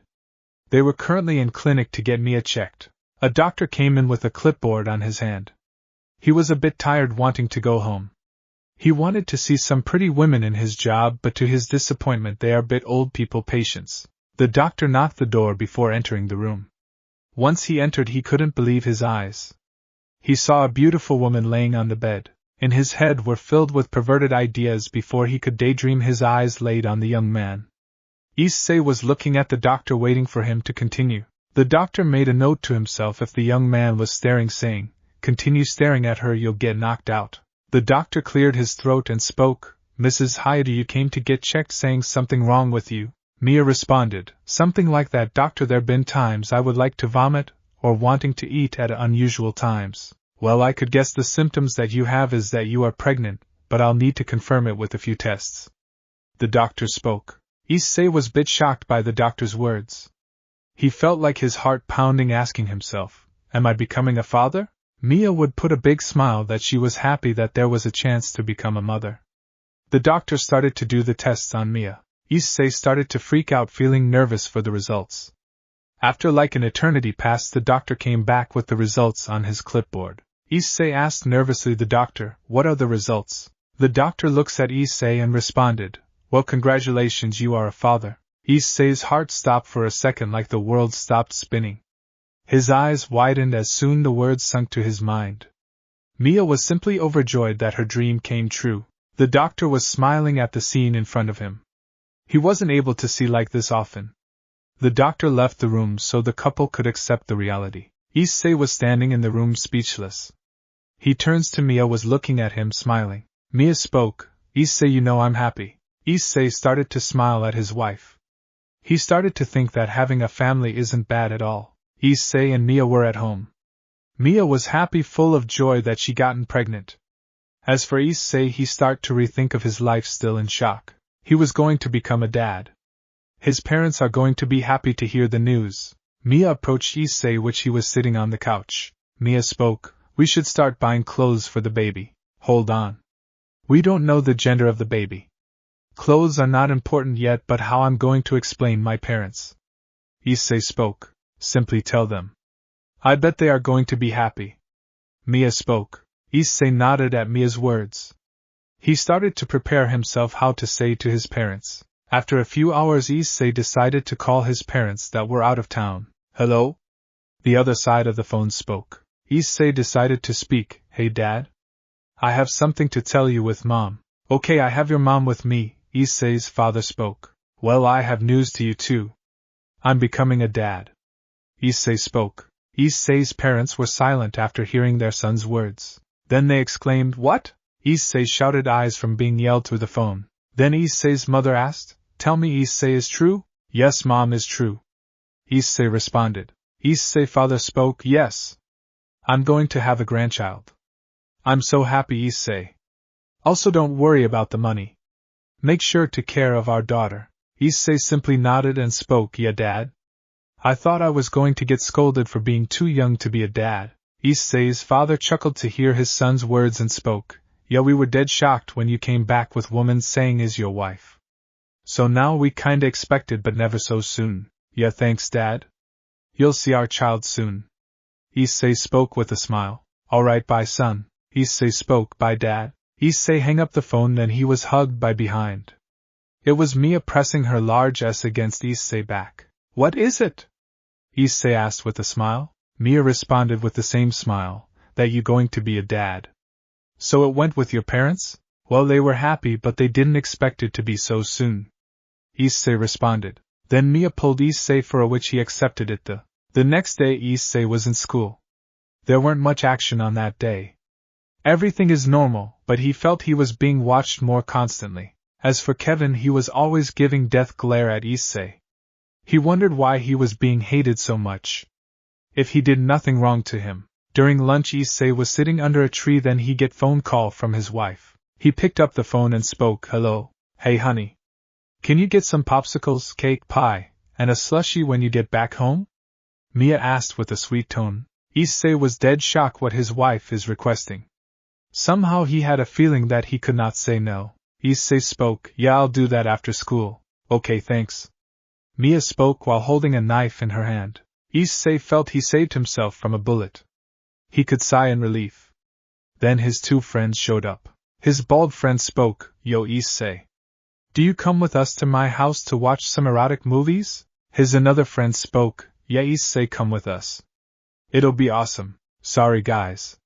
I need to go shopping for today and see my wife.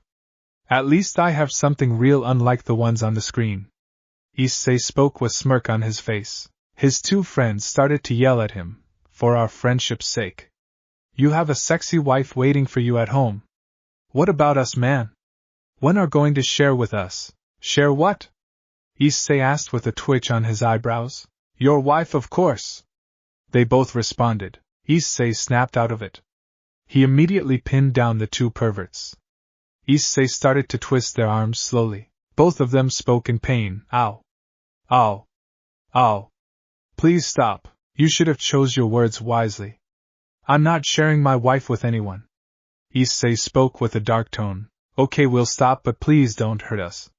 They started to plead to Issei. Issei let go the two perverts' arms. The two started to move away from Issei. Issei spoke. Bring about my wife, you're dead. His two friends just nodded in fear. The two guys started to leave Issei alone, not wanting to anger him. After school, Issei was in the market buying the things that his wife wanted. As he was shopping, he felt being watched. He would look around but saw no one was looking at him. He continued to mind his business until he left the store. Issei returned back home and saw his wife laying on the couch. He spoke. I'm home, babe. Welcome back. Mia spoke. I got the things you wanted. Issei spoke with a smile. No thank you, I don't feel like it. Mia spoke. Issei simply nodded and took to the table and began eating them, not wanting to waste them. After a few minutes, Mia approached Issei with puppy eyes. Issei asked, What is it? Can I have some? Mia asked. Issei simply nodded at Mia, then Mia started eating the desserts like no tomorrow. Issei hoped it won't last long. After a few months has passed, Issei was at home spending time with his wife. Mostly because the baby was growing inside of Mia. Mia was sitting on the couch having her hands on her stomach. She was happy to have a child. Issei was smiling at his wife. Mia spoke. Just a few months, our baby is growing. Yeah, I wonder if it is a boy or girl. Issei spoke. We'll find it out soon. Mia spoke with happy face. Meanwhile, in the underworld there was chaos. There'd been devils and fallen angels fighting among themselves. Their disagreement was too intense that caused riots and death in all large cities. The leaders of the two factions had deployed troops to stop the violence, but instead it intensified more. They were at breaking point of a civil war. Surzux and the other mouse and Azazel were sitting on chairs. Surzux spoke. This is getting out of hand. It seems deploying troops caused more harm than good. True, all because of the title of the Red Dragon Emperor. Issei or Kevin? Kevin is the current Red Dragon Emperor, but Issei is still alive, making him a former Red Dragon Emperor. People are thinking that a host must be dead, so the next rise. Now, as different people are thinking that Issei isn't in the underworld anymore, we had done something to him. Azazel spoke. We must not let the truth out. Now if people finds out, a large bloody war will happen. How is the others' races are going? Surzux asked. Azazel responded. They still not decided, but they are now watching us every movement. If they find out, they may turn on us. Surzux placed his hands on his hair in frustration of the situation. We should have killed him, and this never happened. Surzux spoke. Why not send Kevin to do the job? For the next months he'll be trained to fight the replica wielder. Azazel spoke. Yeah, let's get him trained. After months, Issei was in hospital. His wife was in the bed in labor. Issei would walk in the hallway back and forth. After like an eternity, he heard a baby cry. Issei quickly turned to the door. He saw Mia holding her baby as doctors were giving a happy smile. One of the doctors spoke. Congratulations, is healthy girl. Issei smiled in joy and approached his wife. Mia spoke. Hold your daughter, Issei. Issei grabbed his daughter in his arms. She had Issei eyes but had color of her mother's hair. Issei spoke. Her name is Emmy. Mia smiled with agreement as Issei was spending time with his daughter. After a few minutes, Issei passed Emmy to Mia. A few days passed. Mia and Issei were walking out of the hospital with their daughter. After a few minutes walking, Mia started speaking while holding her daughter. Issei, we should tell your parents about their granddaughter. Yeah, I'm planning on it. They'll be happy to meet her. Issei spoke with a smile. Then suddenly Mia spoke, we're trapped. Right after she spoke, a large barrier appeared surrounding them. Mia started to activate her powers. Then Kevin appeared with a few high-class devils with him. Issei spoke, Kevin, Issei. It seems you are not surprised. Kevin spoke with a smirk. Dryag later spoke, Kevin, don't do this. If you kill him, the whole faction will be at war. Shut up, Drake. Do you think I care about them? I'm here to claim the title. Kevin spoke, Drake, harshly. Mia yelled at Kevin, why do you want to kill my husband? Kevin chuckled and responded, ha. Well, Issei is alive, so the three factions are fighting each other, and I should be only Red Dragon Emperor. No hard feelings, Issei. I'm going to kill you. Kevin leaped at Issei at a high speed. Issei immediately activated his replica gear. Kevin was shocked that Issei was replica wielder the whole time. Issei punched Kevin in his face, sending back flying. Issei spoke, surprised? Let me tell you. The day after I was betrayed, this orb regained my memories. I pretended not to remember, but now you really gave me a reason to kill you. As for Drake, was glad that Issei will fight. Kevin activate his balance breaker, as Issei did them same. Kevin ordered the devils, get the woman and the child. Mia created a barrier around her to withstand the attacks. Issei got pissed that they targeting his family. Issei charged at the devils but was knocked by Kevin. Issei immediately gets up and started to boost himself. Kevin charged at Issei with a punch. Issei dodged and hit Kevin in the gut with his fist. Kevin gasped for air, also with pain. Issei charged at Kevin and kicked him in the stomach. Kevin was losing in the beginning. Kevin started to boost himself, then charged at Issei. Issei threw a punch, but Kevin ducked, then he gave a punch at Issei's chin. Issei backs off. He know that Kevin has gotten stronger, he has take him seriously. Kevin started to create a red sphere filling the magic.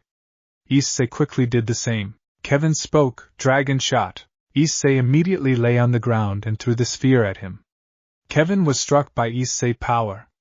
Kevin was slightly hurt but standing strong. Kevin took out Ascalon and charged at Issei. Issei did a round kick at Kevin's head with a few boosts. It caused Kevin's helmet to shatter. Issei grabbed Kevin, threw him in the air. Issei unfolds his wings and flew to the air. Kevin was regaining his awareness, then he met several punches and kicks to his body. As for Mia, was holding off the devils with her barrier. The devils were trying to break it with magic. She hoped that Issei would win the fight. Kevin unfolds his wings but was kicked on his back, sending him to the ground. As soon Kevin hit the ground, it created a crater. Kevin was losing his strength after so much beating. Issei flew straight down at Kevin. Kevin rolled over, barely dodged the punch. Kevin gets up and spoke, Issei, you're good but not good enough. We'll meet again, but it will be a death match. Kevin and the devils teleport away back to the underworld. Issei was breathing heavily. He dispelled his gear back to his normal person. Mia approached Issei with a worrying face. Issei clutched his fists that the reality is coming back to him. Thinking his life would be normal, but now back to square one with anger and hatred. In the underworld, Kevin appeared in the building along other devils. He was in front of a table where 4 mouths were having a meeting. Serzerx asked, Kevin, did you kill Issei? Serzerx looks at Kevin, bruised up and blood over him. No. I wasn't able to. Kevin responded. What? Serzerx exclaimed, now wondering he wasn't able to the job. Kevin spoke with a bit fear, the replica wielder is Issei himself. The room was dead silent, the 4 mouths were in shock. Which means he knew all along. The devils were now scared of Issei. One of the 4 mouths asked, any new information? Well, Issei has a family. They have a baby. Kevin responded. Serzerx spoke, we have something now. We must take Mia and the baby as hostage. We must do it fast. They all nodded, but they didn't know they were spied on by other entities. Then the entities started to spread the information to the people, angels, devils, and fallen angels. Once they had the information, everyone had turned to the leaders of factions. It splitted into two groups, loyalists or rebels. When the leaders learned that the people turned to them, they started quickly gathered the army. The army also got splitted into two groups. The very next few days, when the leaders from other mythologies heard the news, they were furious at the biblical faction's leaders, especially the dragon faction was angered at them. The biblical faction's leaders betrayed the red dragon emperor for being weak. After an hour there was angels versus angels, devils versus devils, and fallen versus fallen, or even mixed. Michael was in heaven fighting off angels. Gabriel was saddened that heaven, once a peaceful place and harmony, turned a hostile and hatred ruled heaven. Michael spoke while fighting off the angels.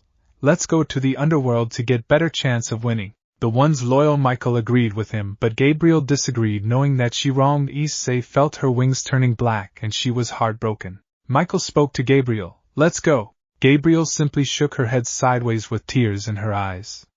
Michael scoffed and created a magic circle the ones who were with him and teleported to the underworld. Gabriel now has to fight her own brother. Azazel also went to the leaders of the devils to a stronghold.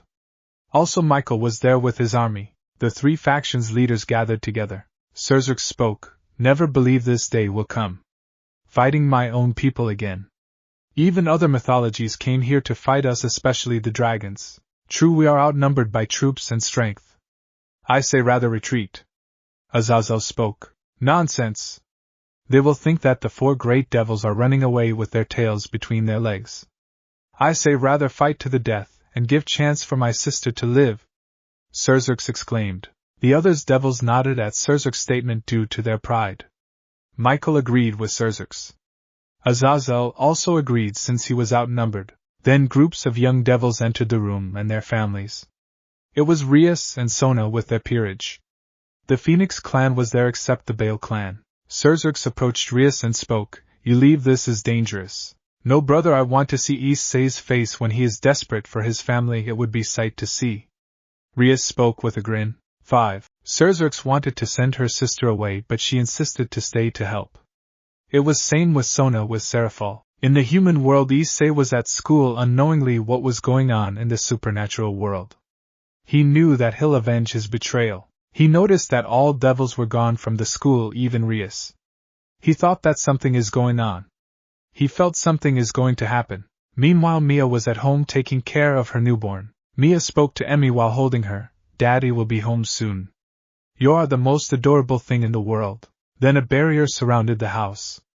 Mia immediately saw the danger and created her own barrier, especially her newborn.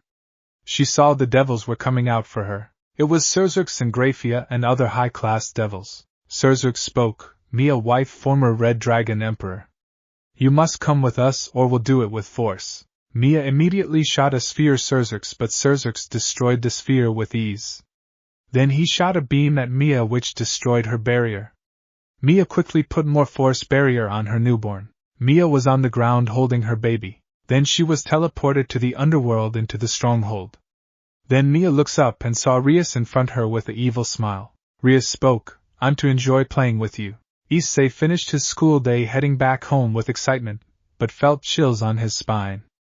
Issei took out his phone and called his wife, but no answer. Issei started to worry because Mia always answers his calls. Issei called again and again but no answer. He started to run back home. He entered his home and Mia wasn't there. Issei started panic for Mia because she was gone without telling him, like she disappeared out of nowhere. Issei was his hands on his face crying, thinking she left him with his daughter. Then Issei heard a familiar voice in his head. Why are you crying? Like a powerful voice. It was Great Red talking to him. Mia is gone! Issei exclaimed to the dragon. Great Red spoke, Mia left because the devils took her to the underworld. Stop crying. Pick up your courage and fight. Take them out. Bring destruction. Show them the power of your strength. Issei was motivated with anger and hatred. They are going to pay with their very own lives. Issei spawned his gear and started to create a magic circle, then the circle started to activate. Issei spoke, Rias, you'll pay for what you done to me. In the distance it be seen a large battlefield across in the underworld.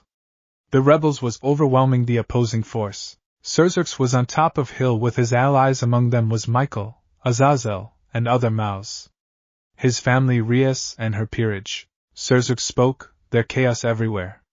The rebels are winning, but I would not go down easy." Azazel spoke, "Hey, what's that?" They looked at the far distance. A streak of white light was heading towards them. Michael exclaimed, "Is the White Dragon Emperor and Chaos Brigade." They immediately got in defensive positions. Then they made barrier. They heard a echo voice. "Divda! Divda! Divide!" Their barrier was weakened. Then Vali came in, crashing into Kevin and taking him to the air. Kevin took his wings and spoke, "Vali."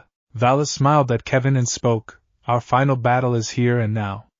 I heard the news, so why not join in? Our battle will be in history." Kevin charged at Vali and Vali started using his power, Divine Dividing. Kevin was powering up each time. Then they clashed together, making a loud boom. After the shockwave, Kevin was falling to the ground as Vali on top.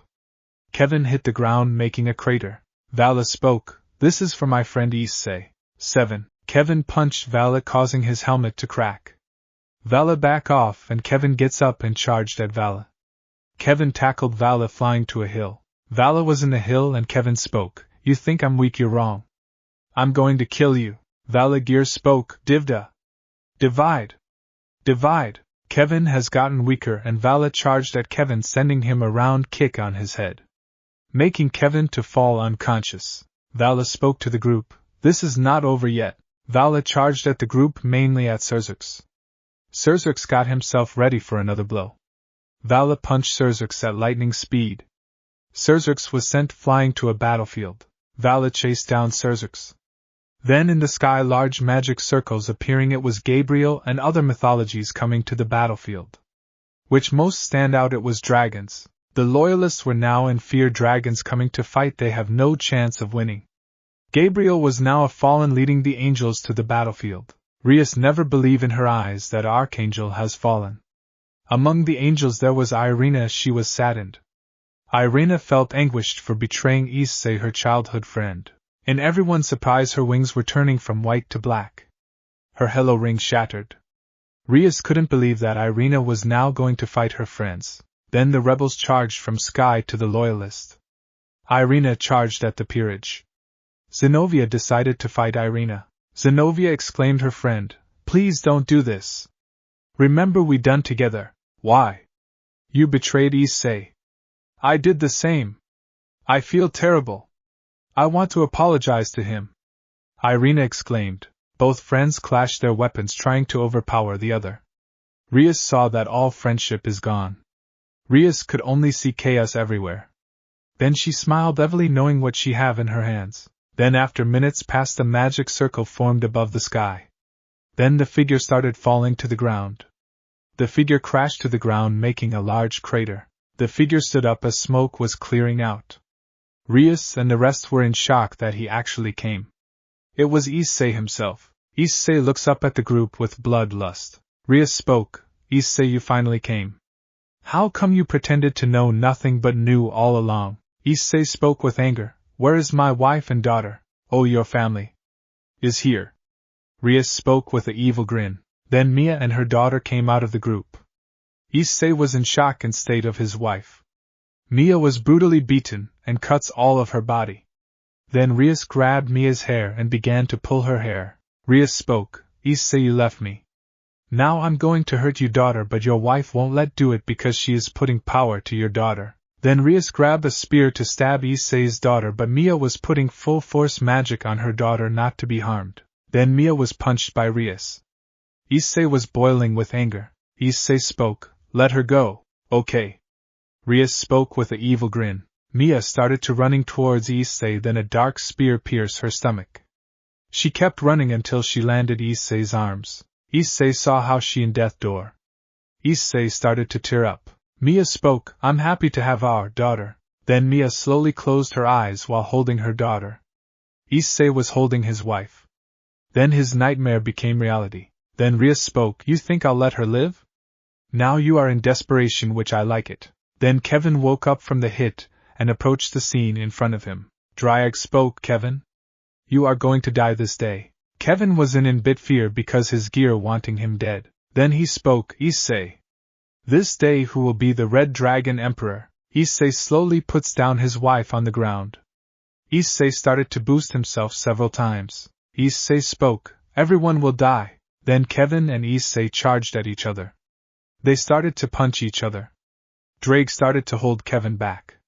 Kevin was trying to force Issei to the ground. Issei was relentless, he won't stop until he win. In the middle of the fight, Drake spoke, "Issei, kill him." Then the two began to wrestle by strength. Kevin started to break Issei's gear.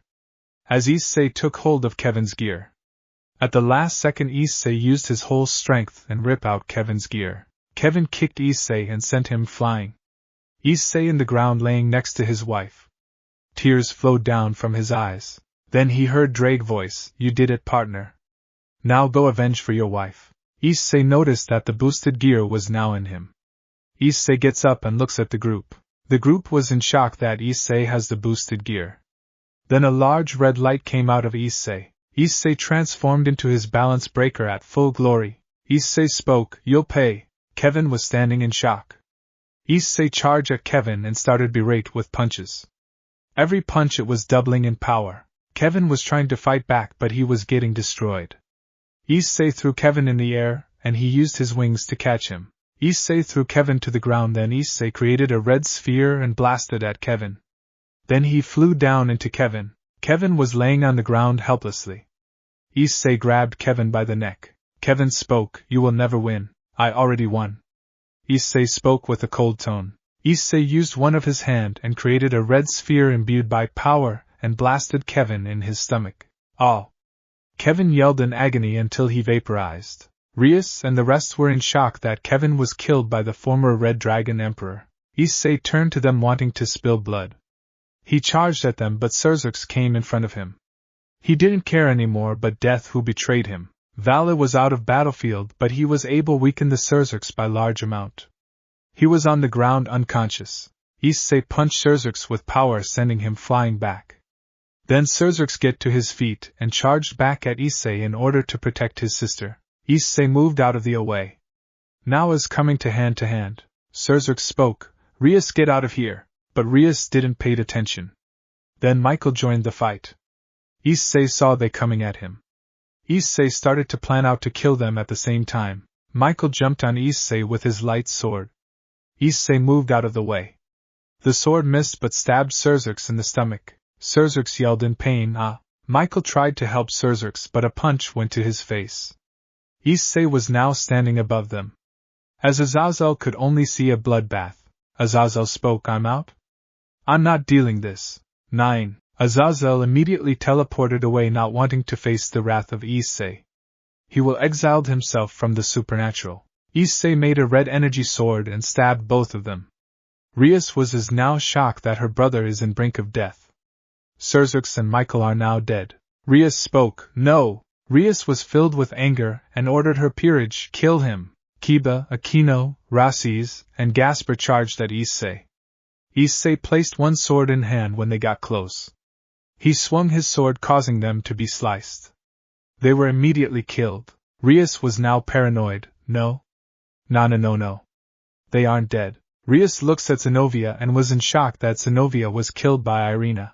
Rias looks at Issei with fear and spoke, "Issei, let's talk about it." 7. Issei was covered in blood and started to approach her. He spoke, "Today you'll pay with your own blood. You'll wish to never incarnate me." Rias was in death sentence, and she started to fly away. She flew to a large mountain. She saw the whole entire underworld in chaos. Then suddenly she saw somebody behind her. Before she could react, she felt a sharp object pierce her from behind. Issei was behind, stabbed her from her back. Rias felt blood leaving out of her mouth. She looks down and saw a sword through her body. Issei spoke, "This is for Mia." Issei withdrew his sword and Rias could only stumble, then fell to the ground. Rias spoke to herself, "I cursed the day I met Issei." 5. Rias took her final breath and died. Issei saw her dead and let out a roar. Issei never wanted this to happen the day he was betrayed. Issei went back to his wife's body. He held her with tears. Luckily that his daughter is alive and well. Issei spoke, "Please Mia, come back." But no response. Then he held his daughter in his arms with tears. After hours passed, everything was silent. Blood, destruction and chaos was ruled the underworld. Issei hopes after this there would be peace for his daughter. The day was peaceful, the sun shining over town of Koho. A young man with brown hair was walking on the sidewalk. He had a smile on his face. It was Issei Huidu, a young adult who had a happy expression. It'd been 6 years after the great battle. Currently the 3 biblical factions were repairing their homes. Milikas was spared, son of Serzerx, with his mother Grapphia. As for Azazel, he disappeared from the world, no one knows his whereabouts. In heaven, Gabriel and Ireina was able to become an angel once again. They asked forgiveness to Issei, which he accepted it. No one would ever try to betray him, so they decided to leave him alone. As for Vali, he was glad that Issei was able to become the Red Dragon Emperor. There was peace among them for now. Sona took in charge of Ko, and her peerage never bothered Issei again. Sona was upset that her friend was killed for betraying Issei. There is nothing she can do since it's in the past. Issei was standing in front of a school building, then a bell rung. Several kids were coming out of school. He waiting for someone to meet him. Then a little girl with black hair with golden eyes was running towards him. She spoke, "Daddy." It was Issei's daughter Emmy, who was 6 years old. Issei opened his arms and hugged his daughter. He asked with a smile, "How was school, Emmy?" "It was fun, Daddy. I was able to win a few games." Emmy responded with happy tone. Issei let go of his daughter and holds her little hand, walking back home. He appreciated the time he spent with his daughter. He decided to buy a dessert for her. He bought her an ice cream as he bought one for himself. They were sitting near the park. Issei remembered where everything began. Emmy asked, "How Mommy and you met?" Issei smiled at his daughter as she was eating her ice cream. "Well, I was alone. I told my parents that I'm going out Kyoto. So I went after a day. I was walking in the woods at night. Someone ran up to me.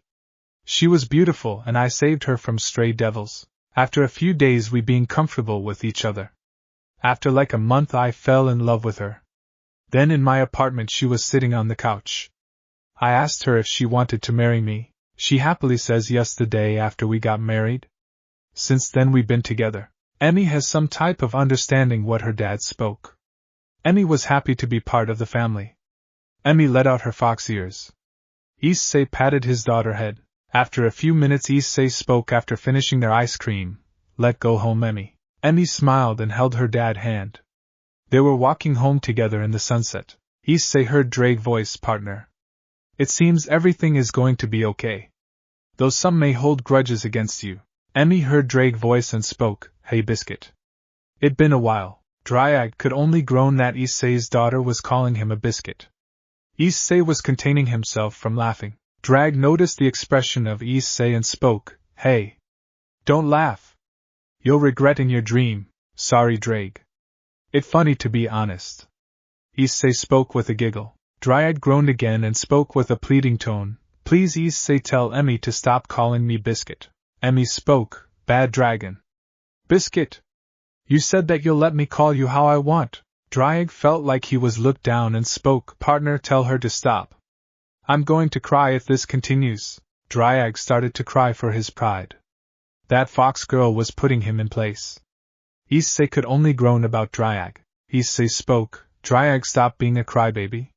Where is your pride as a dragon?" Dryad could only cry as a response. Then Issei cut the connection with Drake. "Daddy? What do you think are we going to eat?" Emmy asked. "Well, we'll find out soon when we get home."